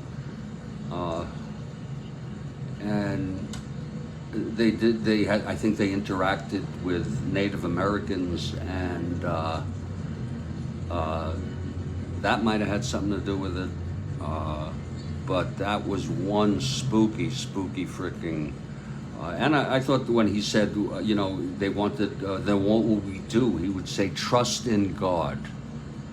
And I am not a religious person. I'm agnostic, but I thought that was just a real. He was great in this. He was really the leader. You know, he was the most competent.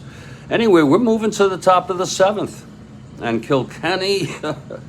And Peterson going at it here. And it's going to be Frank Fernandez to lead it off. We'll take a little stretch after this half inning. Here's Kilkenny now. And the pitch to Fernandez. That's a 4-4 right-handed. Hits a short. Not too many X's today in this ball game. That's going to be scooped by Tresha, 322. 322, that's 19. G1, 22. That'll be 47922.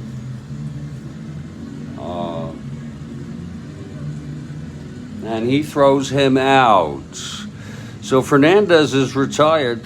And here comes Mercer. Oh yeah, that was, and you know, I can go on YouTube. I don't subscribe to any of the things. I'm very cheap, you know, Netflix or anything like that. But I can go on YouTube and just do free movie searches and or anything I can think of. Boys from Brazil. You know, it's kind of a far-fetched story, but it's kind of cool in some ways. With Gregory Peck playing Mangala. It's a pretty far out concept. Okay, here's Kilkenny now, and the pitch to Mercer. That's 3-3, left-handed, and he taps it back to Kilkenny, who throws to freehand this 2 away. Boys from Brazil. I guess they saved either DNA or something from Hitler, and then I don't know how but they got boys to have his personality traits, and it was a way to, continue the Third Reich, if you will.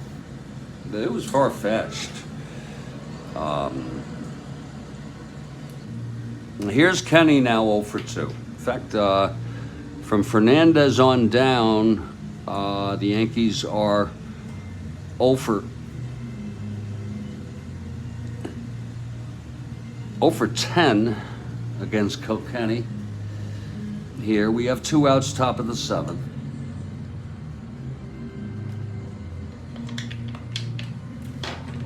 And here's Kilkenny now.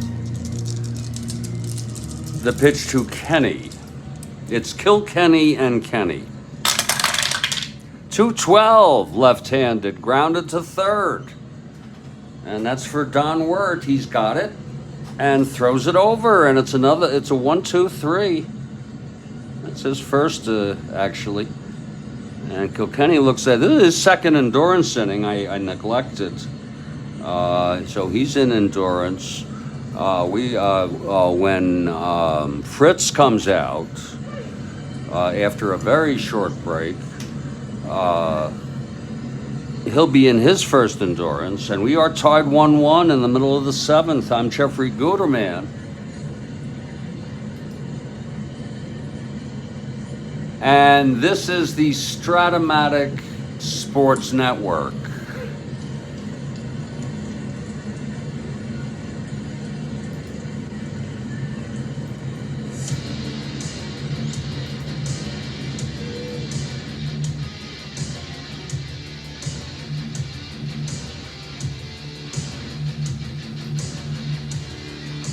Hey, anybody looking forward to the big game tomorrow in real world? Here's Greyhawk. So the boy goes down a big hill and over a covered bridge. This was about a half mile from my parents. What are we talking about there, Greyhawk? You talking from boys from Brazil?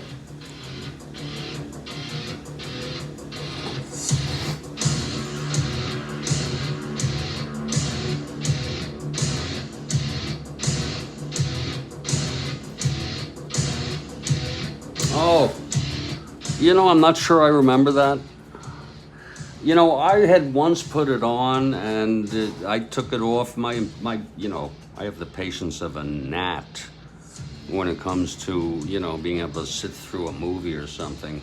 But it's really got to capture me, But then I went back a second time and sat through it, and I found it to be, I'd give it a thumbs up. It was entertaining.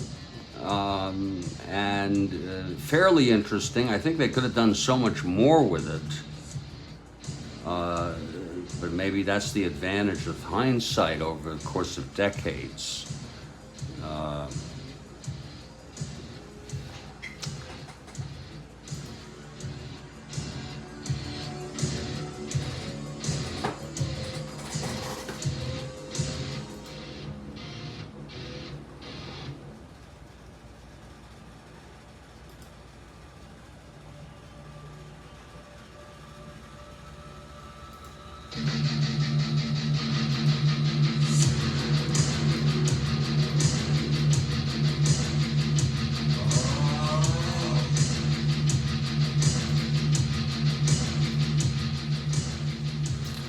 I hope everybody's doing well, and I want to thank people for being here.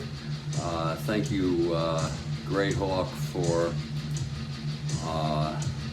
chatting about movies.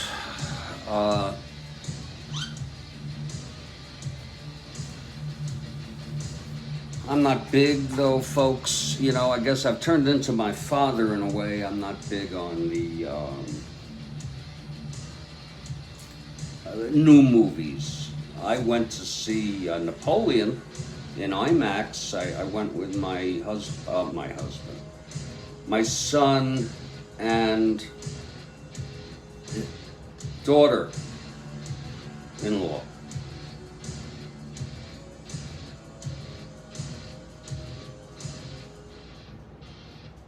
and but I hadn't seen a movie in decades, probably around 2004, 2000, I don't know. And it was with my son. I did go, yeah, I don't want to get into it. Some of you may object.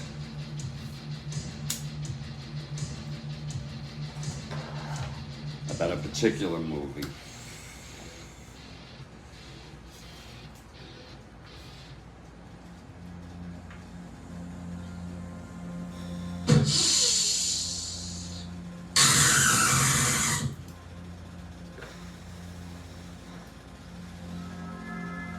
Yeah. I got macaroni and beef.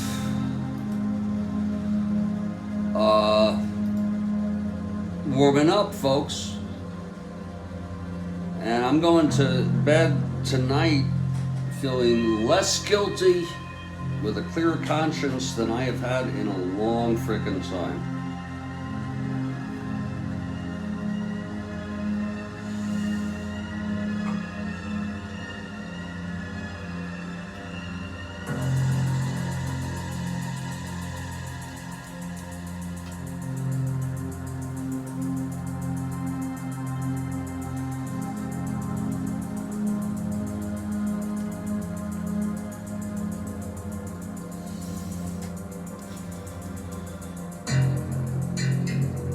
Oh, I like this.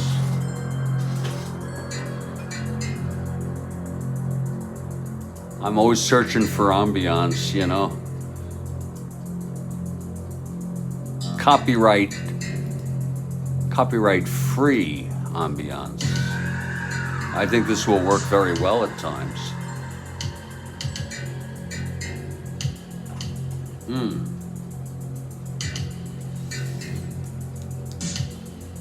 Here's David now. You know, David, I do not know. You know, I feel like I do not even have a clue who wrote Rosemary's Baby. I'll tell you this, they're both wild ideas. I thought now you bring up Rosemary's Baby. I saw the movie, of course. I thought the movie was incredible, especially for its time. You know? Say what you will about, you know, people, but Mia Farrow, her acting was just amazing. And so were all the others. I thought the scene at the end, David, the scene at the end where they're all together in a large, like, living room, and the baby is in the, whatever you call it, you know, whatever, I forgot the name of it. It's not a cradle, but you know what I mean. And the demeanor, the behavior, the attitude of all these people as being Satanists, I assume. All right, Satanists, sure. And yeah, it's a pretty far out idea. And I'll tell you what's really far out is just the idea of Satan. You know, I don't believe in that. And I thought the lesson from the Rolling Stones song Sympathy for the Devil is that the devil is inside of us, and so is good. And as a metaphor. And I really don't, I'm agnostic. You know, I've talked about that. But that movie, I don't know either way about some of the biggest questions of the world, and I don't have to know. That's the thing. So I'm not going to go believe something, but it may be true. I'm actually an anti-theist. I don't want there to be a God. I abhor supervision. You're an atheist? Yeah, and people use that term Greyhawk in different ways. Like, you know, sometimes someone will say they're an atheist, but they're not 100% sure that there isn't some supernatural being or phenomena. They're not 100% sure. And it's a technicality, really, for some people. That we might as well act as if there isn't. And as far as morality goes, we do it for goodness sake, based on humanistic principles. Oh, you're sure? Greyhawk is sure. Okay. You're sure there's no God. Okay. Now, I understand where you're coming from, but, I don't want to get too complex, David, but I'm not sure of anything except abstract tautologies that we ourselves have created. If-then propositions like 1 + 1 = 2, but what is all too often forgotten is that we created that measurement. To say that is reality. I define objective reality as independent of the observer, okay? What is independent of the observer, and due to our perceptual processes, we don't have direct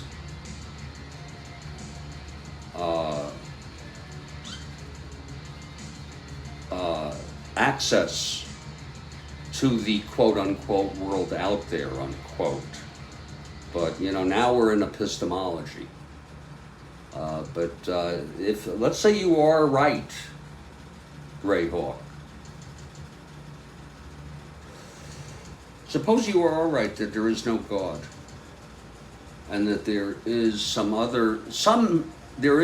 maybe some cause and or explanation. There's, the theories, such as the Big Bang, and we're not absolutely sure of that either.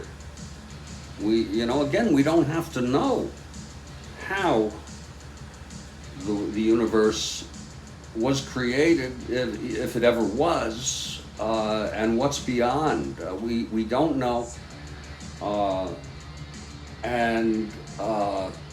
If what you're saying turns out to be correct, just as a thought experiment, think about how human civilization for, I don't know how many years, but you gotta have to say, at least 10,000 years, maybe longer, have believed in gods and have developed religions, that is, social institutions from which to worship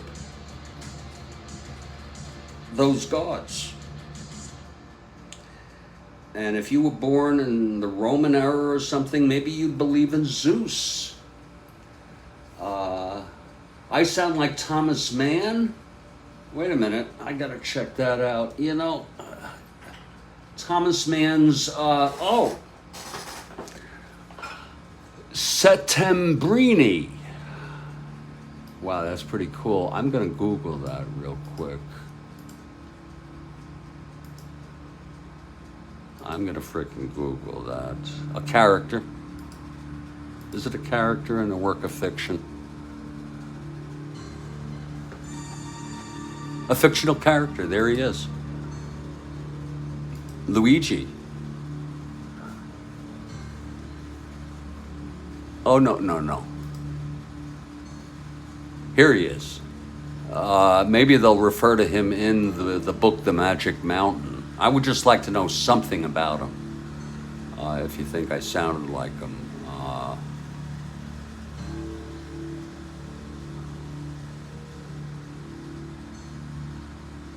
You think he was a great,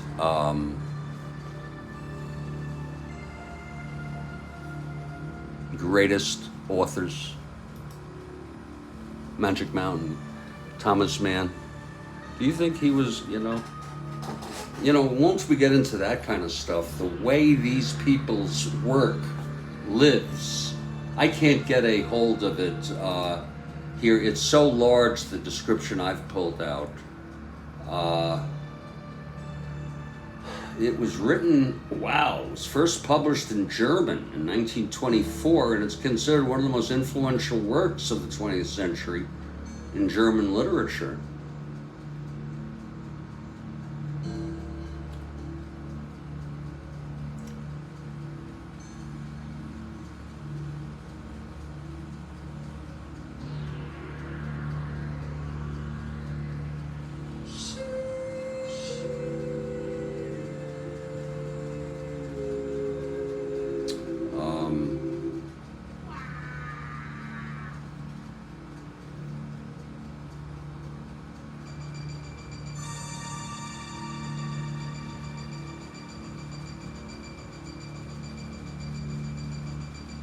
I don't see any mention of that character. But then I'm still going through this online description. Here we go. Allegorical characters. Here's Settembrini, proponent of humanism, the positive ideal of the Enlightenment, democracy, tolerance, human rights. Okay, I guess that's my view, but I also, that includes what I call the authentic conservative tradition, which is long gone. Hello, Mark Levine has arrived. He didn't believe in religion, but was a humanist. Yeah, okay, well, that's simple enough. And, that's a conclusion. Sometimes people who believe in God will question, they'll say, well, if you don't believe in God, how can your life have meaning? I've gotten that question more than once. And the answer is you create it. You live it.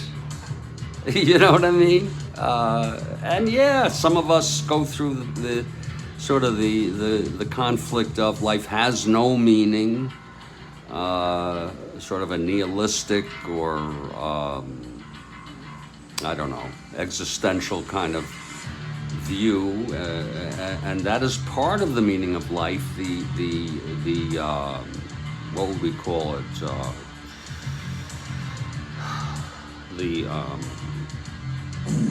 The absurdist philosophy. And you look at life, the absurdity of life, and sort of paradoxically, recognizing the lack of meaning and meaninglessness of life helps me ascribe meaning to life, of what it really means to be human, an acknowledgement of the human experience, and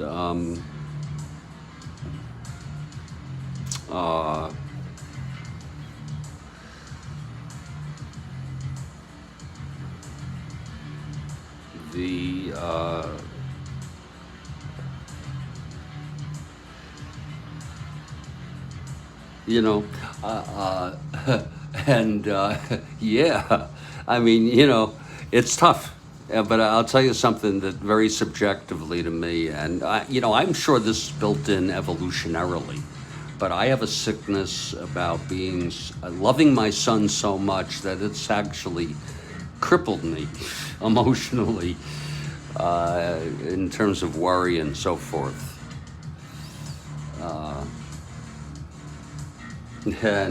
But that I think that's happened. I bet you I'm not the only parent that's happened to in life. But it's pretty interesting to think about these things. David has shared that he's actually it was Greyhawk shared he was an atheist. I prefer to call myself agnostic because I'm not sure either way if there is or is not a God. I doubt there is this sort of, sky daddy, up in the sky who's, I don't believe in that.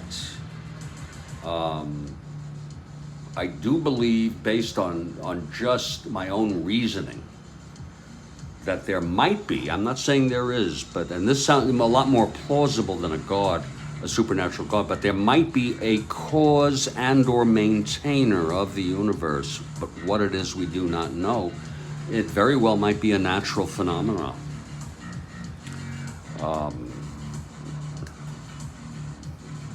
I have conjured up the idea that maybe, we talk about you believe it's an extraterrestrial. Mark Levine believes that God, I have the idea that maybe each galaxy has its own God. Okay? It has its own frickin' God.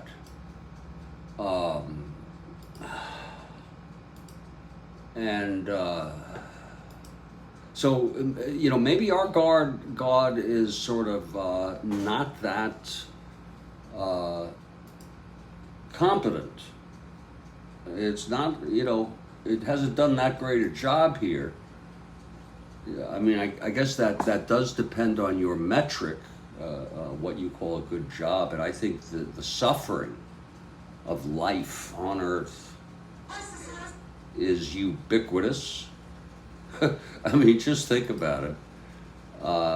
This is we are animals, we're primates, but if you think about other animals, now we're very violent. We have the power to blow up the entire world many times. So we are still aggressive, even though we are technologically advanced. But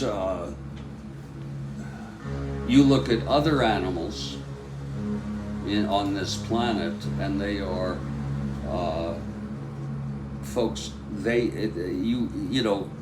survival of the fittest, and also a lot of times kill or be killed. Okay? And I think it's a food chain. Okay? And I don't think, I'm gonna take the assumption here that there is no intelligent process behind it, and we just have to tentatively accept Darwin's conclusion. Okay, and we happen to be the super intelligent species. There are other intelligent species, but you look at them, I mean, there are animals that eat fruit, only fruit, and some fruit, berries, nuts. I don't think squirrels kill and eat other animals. Maybe they do, but birds eat worms, fish eat fish, dog eat dog. Really think about it. It's a scary world. If you're a wildebeest, especially a young, newly born wildebeest in a migration, you watch out, especially the herd needs to protect you. A lion will come out, or a lion will come out and kill you. He'll get you. Other animals too will get wildebeests. That's scary as shit. And I eat meat. I admit it. I'm wrong. I'm just being lazy and weak by doing so. You have some animals that eat plants, that are basically, I think you have some animals that are essentially vegan, I guess. Oh, there it is. There's the beef. Oh, Lord. Let me eat that. There's the macaroni and beef. Oh, Lord. This better be freaking good.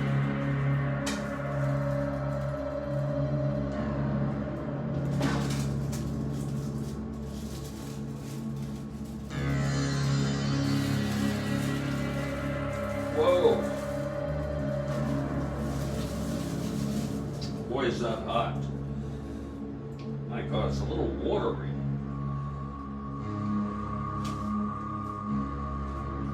It's a lot more watery than I would have hoped. But we'll let it cool off. Boy, that is so hot. That needs to cool off a while.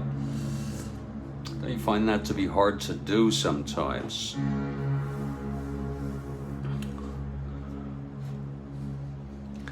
But I think it's the responsible thing to do.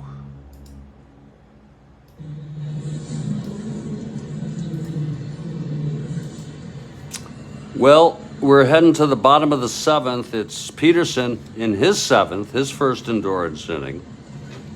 And Freehand will lead it off. He's 1 for 2. We're in a 1-1 ball game here. And we hope you're enjoying it. Horton steps in.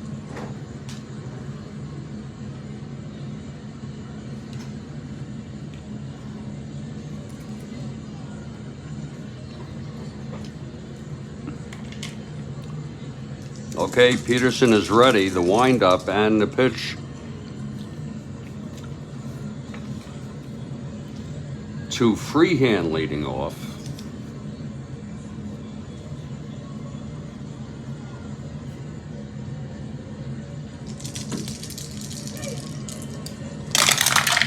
And that's 5-9 right-handed. Fly ball right. Fernandez, 1 out. 4 fly balls to the outfield in order here by Fritz. Hopefully someone won't get a hold of one. Word has some power. This is watery. Wow.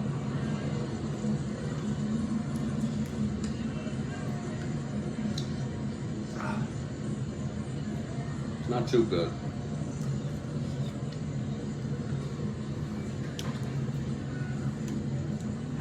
I guess some of their shit's better than other. Okay, Word is 1 for 2. Peterson now. And the pitch. There's going to be 5-9 right-handed. Another fly ball to right. And Fernandez again makes the catch. 2 down. And here's Ike. Big Ike Brown, 0 for 2.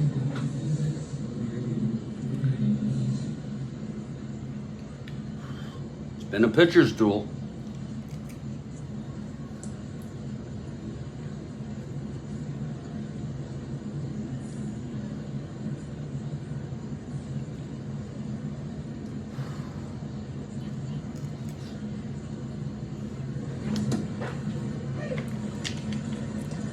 Here's Peterson now. And the pitch. Whoa, that's going to be a 6-8 right-handed. Popped it short. Michael. And the side is retired. A 1-2-3. And we're getting a lot of that here in this pitcher's duel. It's still 1-1 through 7. I hope it goes to extra innings and goes on all night, really. Yeah, Greyhawk for the Yanks.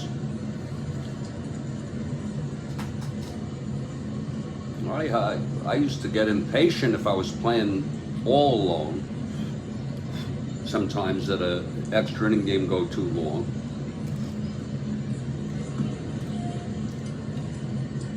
This is shit. God, this is not to my liking.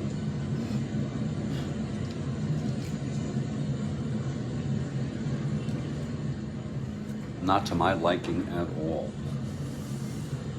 Oh.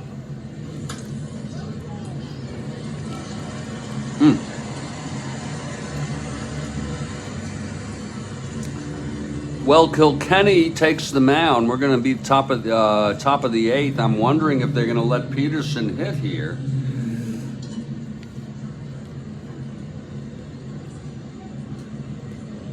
I say, why the hell not?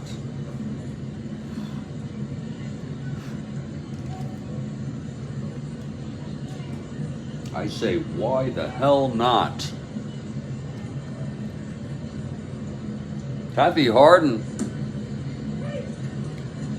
for the Yankees. They are going to let Peterson hit here. Interesting. Well, here's Fritz Peterson. He's retired. Peterson has retired 10 Tigers in a row. They're going to keep him in the ball game. Here's Kilkenny now. Top of the 8th. And the pitch to Fritz. That's 3-5, and that's a grounder to short for Tresh. 1 down. And here's Horace Clarke now. We have David for the Yankees, Greyhawk for the Yankees, Kathy Harden for the Yankees.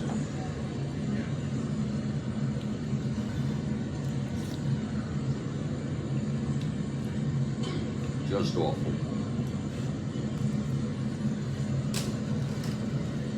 I'm going to have to dispose of this. I tried this for the first time.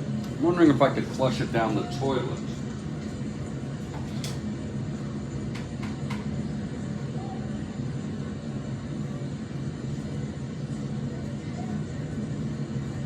Maybe.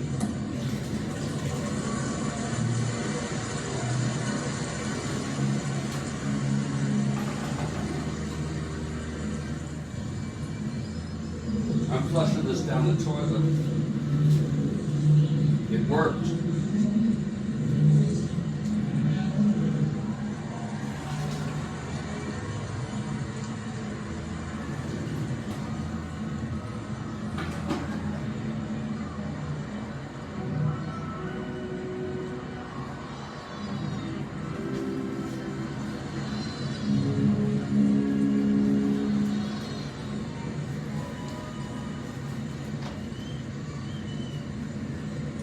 I don't know if that was the best idea. Let me just flush it one more time. It keeps on working. That keeps on working now. Okay. One out, nobody on.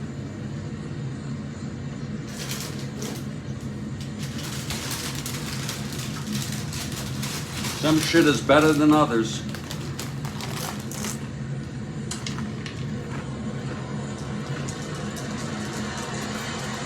Yeah. Yeah, you know, it's a whole 2 servings of a Stouffer's macaroni and beef, which it was awful. I love their Swedish meatballs. Where am I going to throw that? You can't throw it down the sink. I don't have a disposal. I'll just chuck it down the toilet.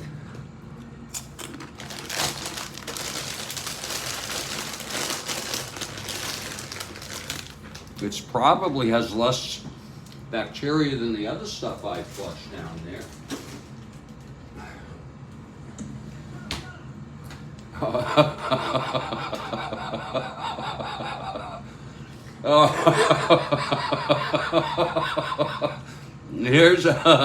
Here's Horace now.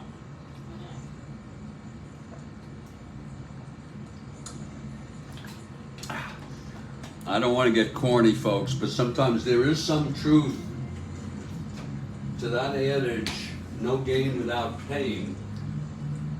Sometimes you can.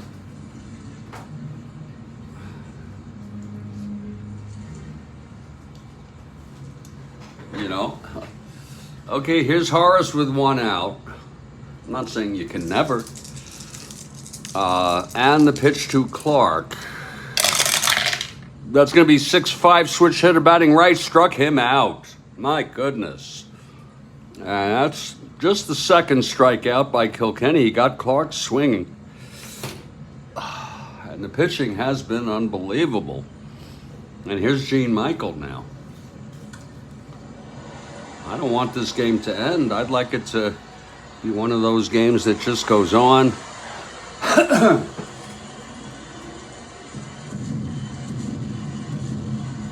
Well, Michael has done well today at the plate. 2 for 2 and a walk. He tripled and scored the only run for the Yanks. Tripled it in the first with 1 out. And White knocked him home with a fly ball to left. It's 2 outs, nobody on. Kilkenny gets the sign from Price. Here's the pitch.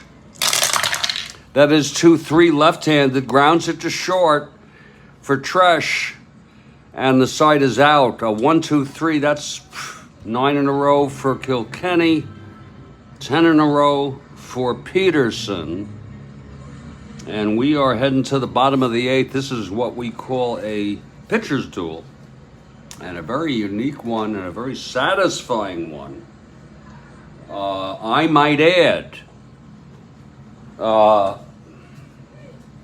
don't get the, really, folks, if you ever do buy Stouffer's, don't even think of getting the beef and macaroni. I do recommend the Swedish meatballs if you like Swedish meatballs.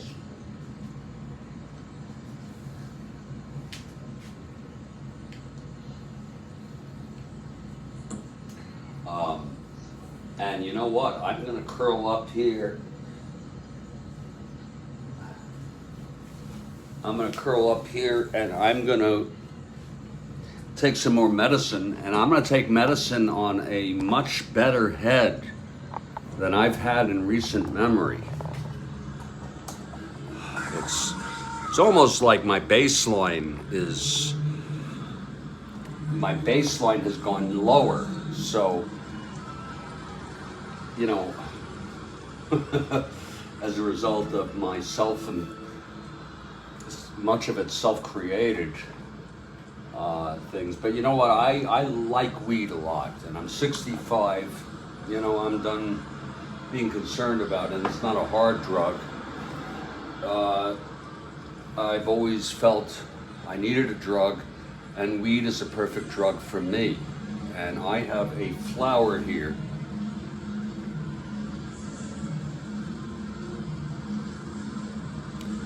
I have a very nice flower that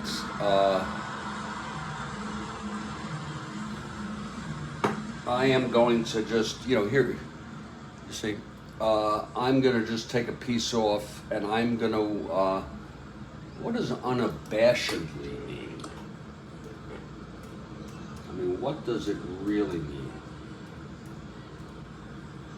Unabashedly, yeah, without embarrassment or shame, exactly. I am unabashedly going to take a micro hit, and I'm going to take my sweet ass time doing so.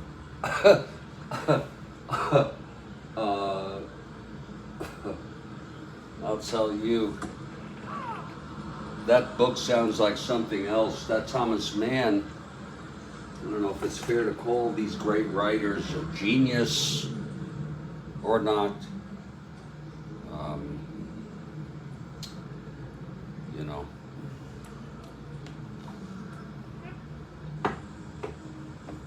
these great works of literature, I am going to unabashedly take a freaking hit. And what a game it is. We're heading to the bottom of the eighth. It's all 1-1. Yankees at Detroit. Second game, a lot of two-game series these days, the past couple days. Yanks won the first game of this two-game series, 6-5 in 12 innings. This is kind of what I look like when I'm talking into the mic, except I'm usually a little further back, and the phone, the smartphone, is on a tripod right around here, and I'm just talking, and this is me. Okay, this is me doing it in real time here, talking and unabashedly taking a freaking hit, if you don't mind.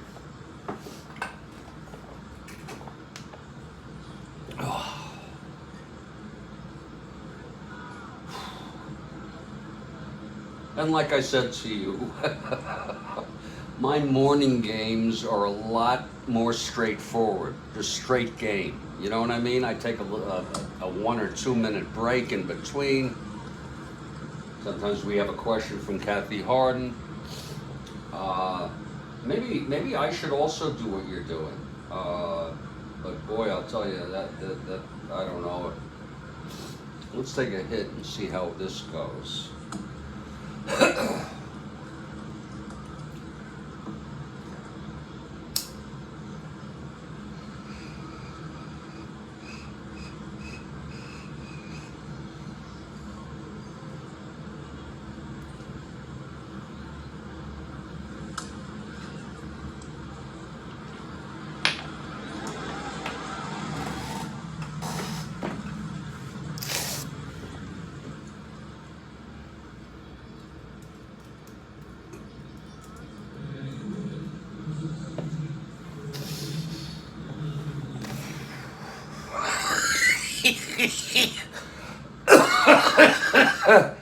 Arrest! Oh. That was one of the more satisfying hits I've had in a very, very long time. Road Scholar, you like weed? You like weed? I think you told me you do.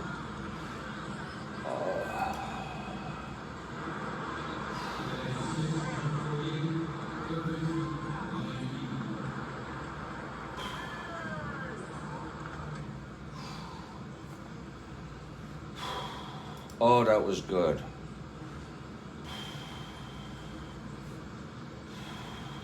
You do? Okay.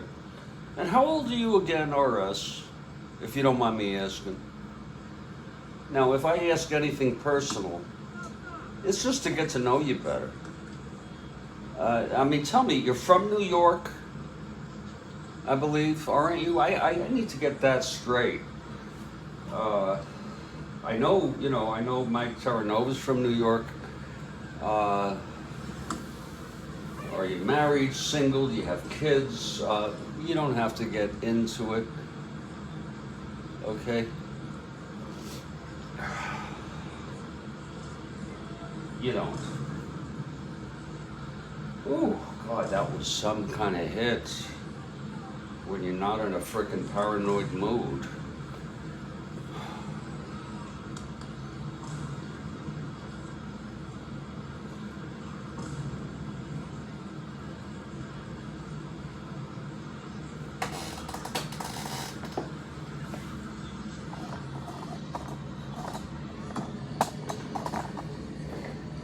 One second here.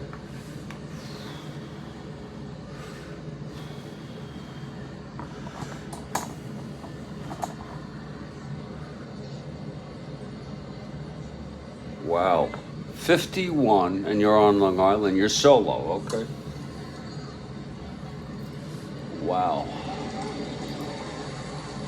Just give me a moment here.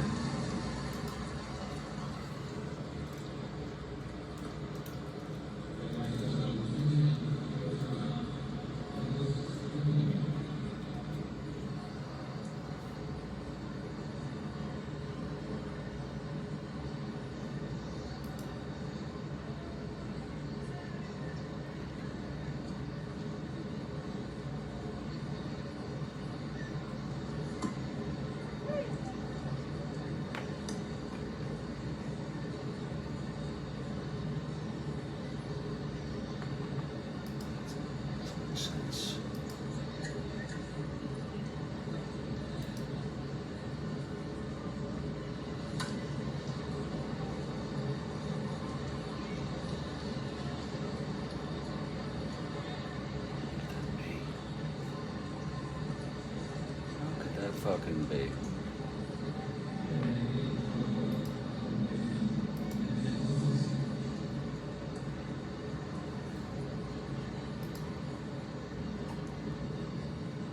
You're going to Strat opening day. Wow. That's pretty wild. That is pretty wild. I think, didn't you tell me you've gone before? And that's later in the month, I guess.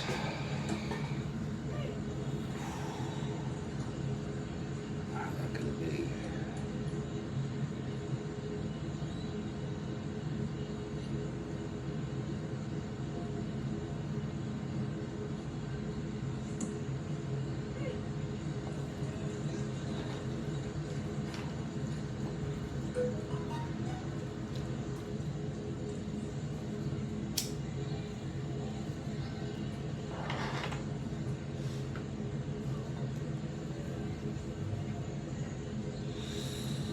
Next Friday, you've never been there before.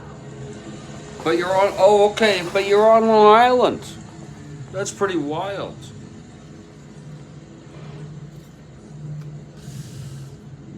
That's pretty wild.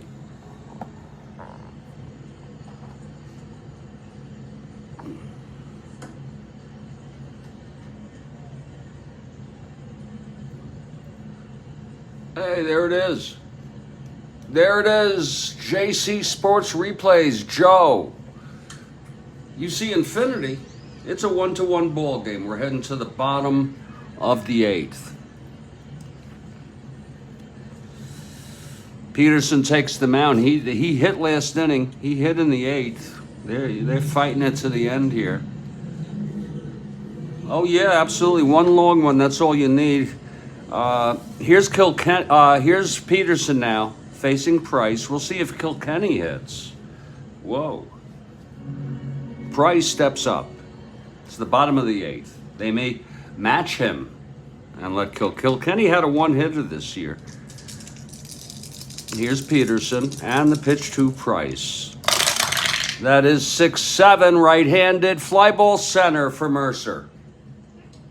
And that's one down. And it is Kilkenny coming up. How do you like that? I guess based on today, it's really bizarre that you even have pitchers hitting. But, you know, these bullpens are pretty damn stretched, I'm telling you. I think there's somebody out there that could come in, but we'll see. But thanks to Rhodes Scholar, he sent me a trove of Tigers and Yankees, who I suppose they came up in September. Here's Kilkenny at the plate. And that is 2-9, grounder to first for Pepitone, 2 down. And now Mickey Stanley. Stanley 1 for 3 again. He scored the only run for the Tigers in the first. Let it off with a double. And he came home on Horton's double. Then Northrup was thrown out, so Mercer has, in a way, saved this game by throwing out Northrup, who stretched. He tried to score on a single from first on a double. He came around third, and Mercer with a perfect.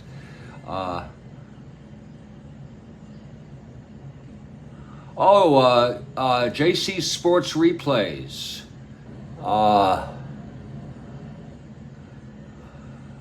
Asks, I know there's a long way to go, but what's the next project on the Strat horizon? It's a great question, and the answer that I think is best to give now, I really appreciate the question. By the way, folks, 2 outs, bottom of the 8th, the Tigers are batting. Stanley steps up. He can hit it out. This best son of a bitch can hit it out. Peterson better be careful. I've decided to not decide. Okay, there are a lot of things I could do.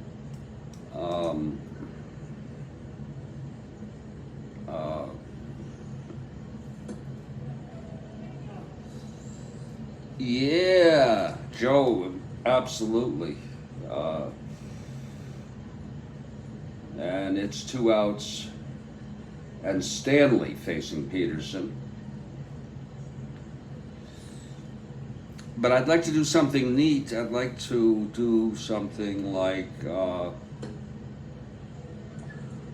well, God, to just get into it would be something. Well, thank you very much, Jim. I'm just too far into this to let go now.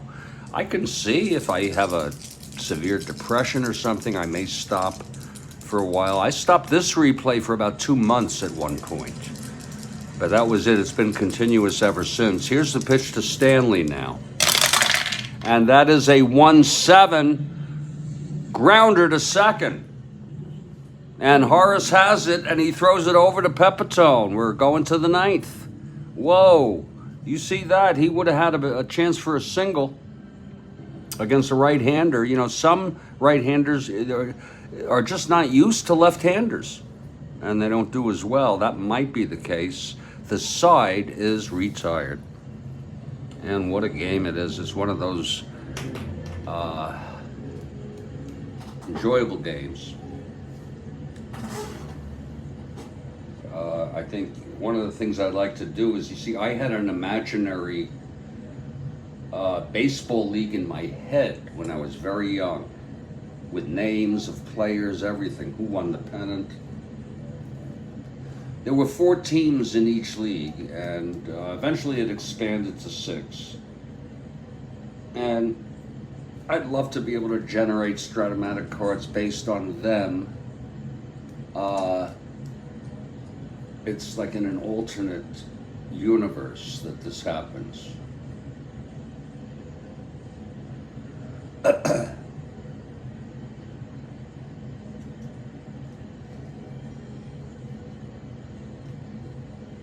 And we're gonna head to here to the top of the 9th. Yeah, but I don't. I think a lot sometimes about how the best word I think, random events contribute to change, to reality, to what happens in our world, the human world. And the fact that you've had the QWERTY keyboard is a perfect example. That's actually, I've heard some so-called experts say that that's not the ideal place to have the letters, a QWERTY keyboard. But it is so entrenched, okay? Just like how our system of measurement versus metric is, we're just stubborn and unwilling to do it. You know what I'm saying?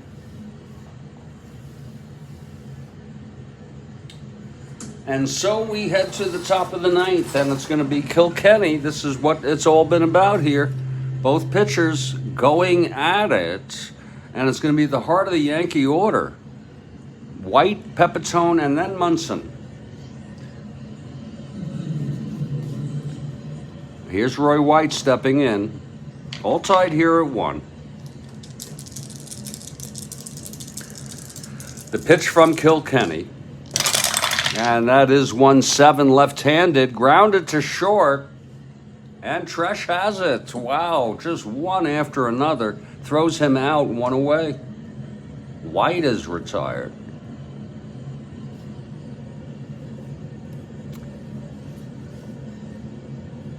You think keyboards are going away? Well, there is so much, I'm a believer in, some people call it the singularity, some people call it,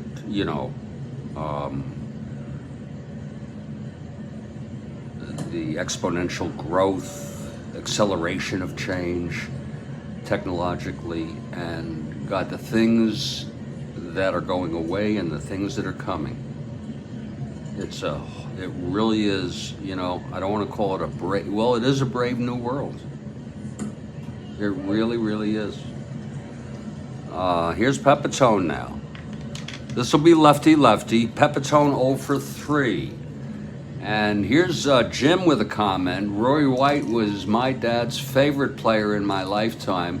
Was expected to be the heir to Mantle, and who could never live up to that? Well, it's an interesting thing that Jim brings out there about Roy being his dad's favorite, and expected by whom, though? And I'm always trying to move conversations, I would hope forward, opening up possibilities.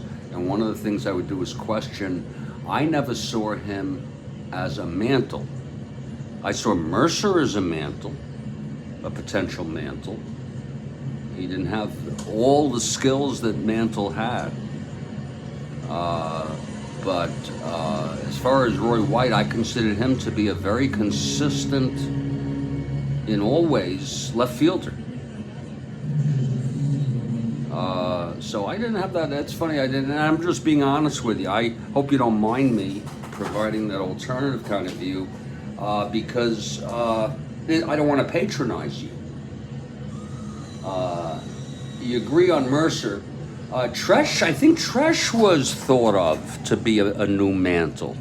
I could be wrong about that, but you see, they had to make a transition. You know, they had the greatest dynasty, 1949 to 1964, every pennant except 2 years. And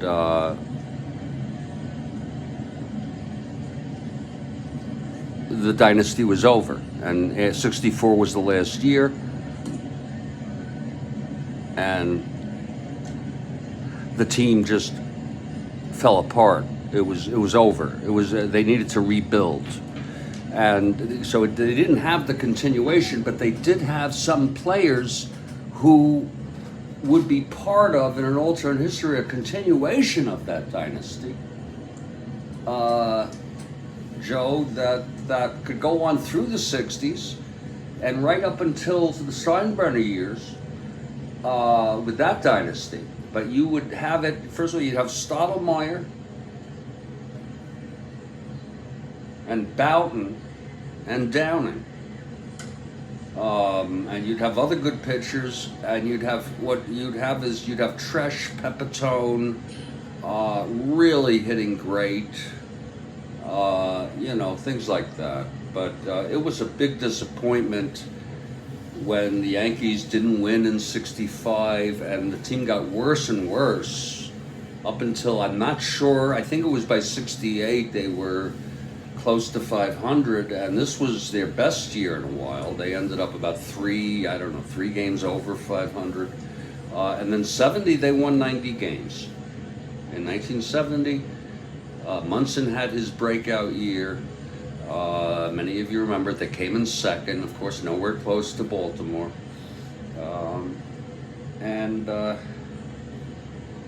Well,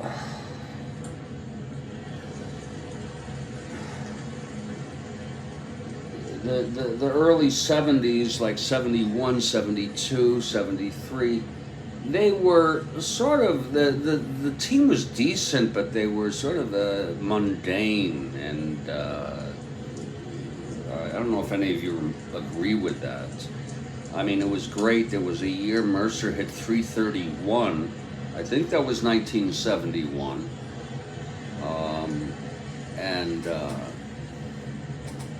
Oh, there's David going there with, he'll never forget White's homer in Game 3 of the 78 World Series.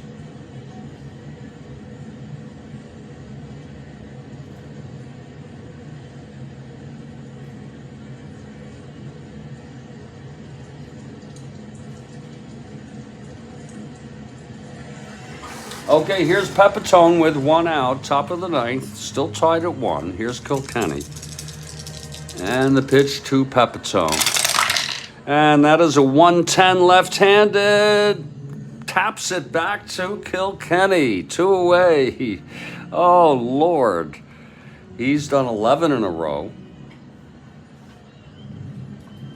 2 outs now, top of the 9th. And here's Munson. 2 for 3. 2 singles. He flew to left, but hit it hard. And here's Kilkenny now, and the pitch to Munson. Munson, 6'5", right-handed, and he struck him out. And this could be a case where I end up using a pitcher for 10 or 11 innings. Why? Because I want to. It's that simple. Both in endurance innings, both with endurance. We're heading to the bottom of the 9th. Here's Fritz now. Oh, Lord. The Rutherford era. The Guidry game. Oh, yeah. That's history. That really is all incredible history. You know, even Jackson, was it 3 home runs in a game? And my father went to one of those games. I don't know if it was...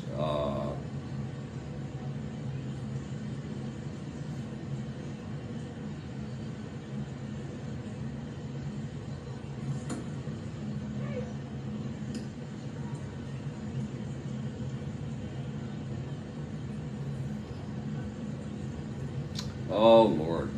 Here's Fritz. He's got to face the heart of this Tiger order now to send this into extras. Here comes Trush. I'm sorry that I went off today. I really went off into, and I think I started this game at 3. Yeah, I really went off into some wild stuff. Here with you and the rest of you. Here's Peterson now facing Tresh. He's a 1-3 left-handed, and that is a fly to left. Whoa, going back White. Oh, we were just talking about him. A nice catch, a shoestring by Roy White. We were just talking about him. That's a 1-3, double one. And White came around. That's what they call that. A shoestring catch, I guess. And here comes Jimmy Northrup. Northrup 0 for 3. He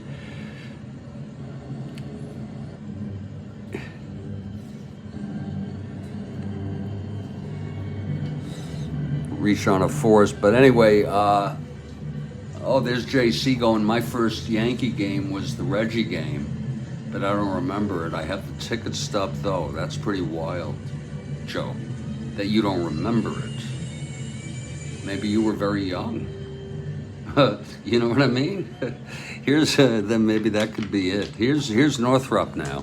I mean, how young were you? The pitch to Northrup. That is 6'8", left-handed. Struck him out. Oh, Fritz with his 4th,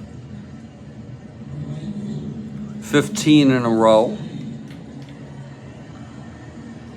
Retired by Fritz Peterson, and it's going to be Willie Horton now. Very dangerous Willie Horton. The Willie Horton situation. Here, here we go. 1-8, the game is over. Actually, 1-14 against left-handers. Here's Fritz now. Oh, and the pitch to Horton. I almost wanted to walk him. 110 left-handed. It is deep. It's a ballpark effect. And oh, Lord, it's a 2 in Detroit against the right-hander. And that ball is gone. Willie Horton, with 2 outs in the bottom of the 9th, has hit a walk-off frickin' home run to win it. And look at that celebration at home plate. They know they're not champions this year, but that was it. We're going to look at that again. Okay, damn. I didn't want that to happen. Shit. Oh, and that's why that's why I like Strat-O-Matic. Oh Lord, that one got away from Fritz, I'll tell you. On the so-called last play of the ball game, a walk-off blast by Willie Horton. Whoa. Let's look at that again though. 110 with a 220 die. 110 left-handed. That's a ballpark. Okay, that's a ballpark effect. And he's a frickin' right-handed hitter. That's a home run ballpark.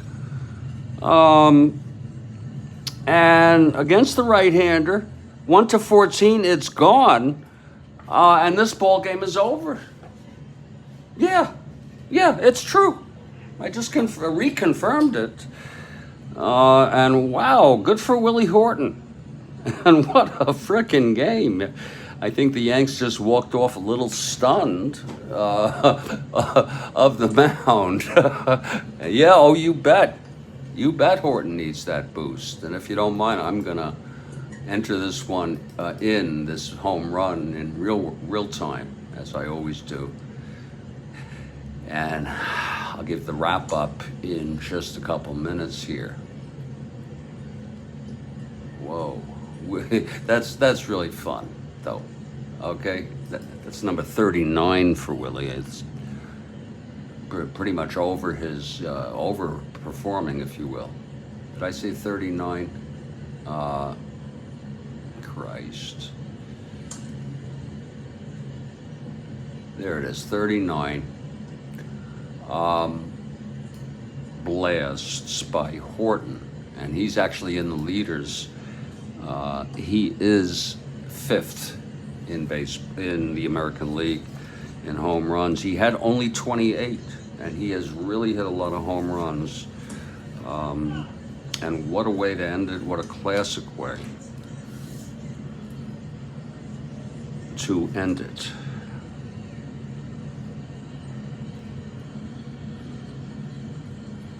If you don't mind, I'll just tabulate this. Be very easy. 2 great pitching performances indeed.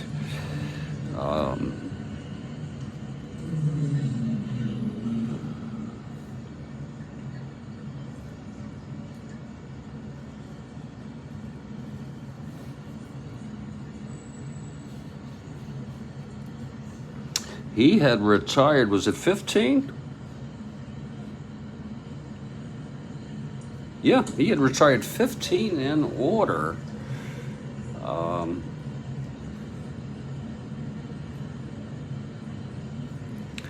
And then just let one get away from him against Willie Horton. Whew. Peterson did not walk a batter, but he let up the home run there in the last minute. What a game. It's final line. Detroit Tigers 2 runs, 5 hits, no errors. New York Yankees 1 run, 5 hits, no errors. Kilkenny the win, his 9th. Peterson, the very tough loss. Willie Horton. You have a great night there, Kathy Harden. Thank you very much, JC, for the compliment. He says you're a gracious host. Cole, wonderful game. My pleasure to entertain everybody. And it's a lot of fun. It was, I had a few, I mean, look at that box score. It's beautiful. And now the Tigers are now tied again with the Red Sox for 2nd place in the American League East. It was a great game, Greyhawk. We thank you for all your things. You've made me think about different things, a lot of things. I'm wishing the best to all you for a good night. I'm gonna actually try to be a normal person here and just end it like I usually do. I'm gonna say stay strong, stay well. Thanks for coming here. That's really the reason why I do it. I'm serious. It gives me social interaction. Nothing to be ashamed of. And thank you very much, Greyhawk. Stay well, everybody, and I'll catch you all next time.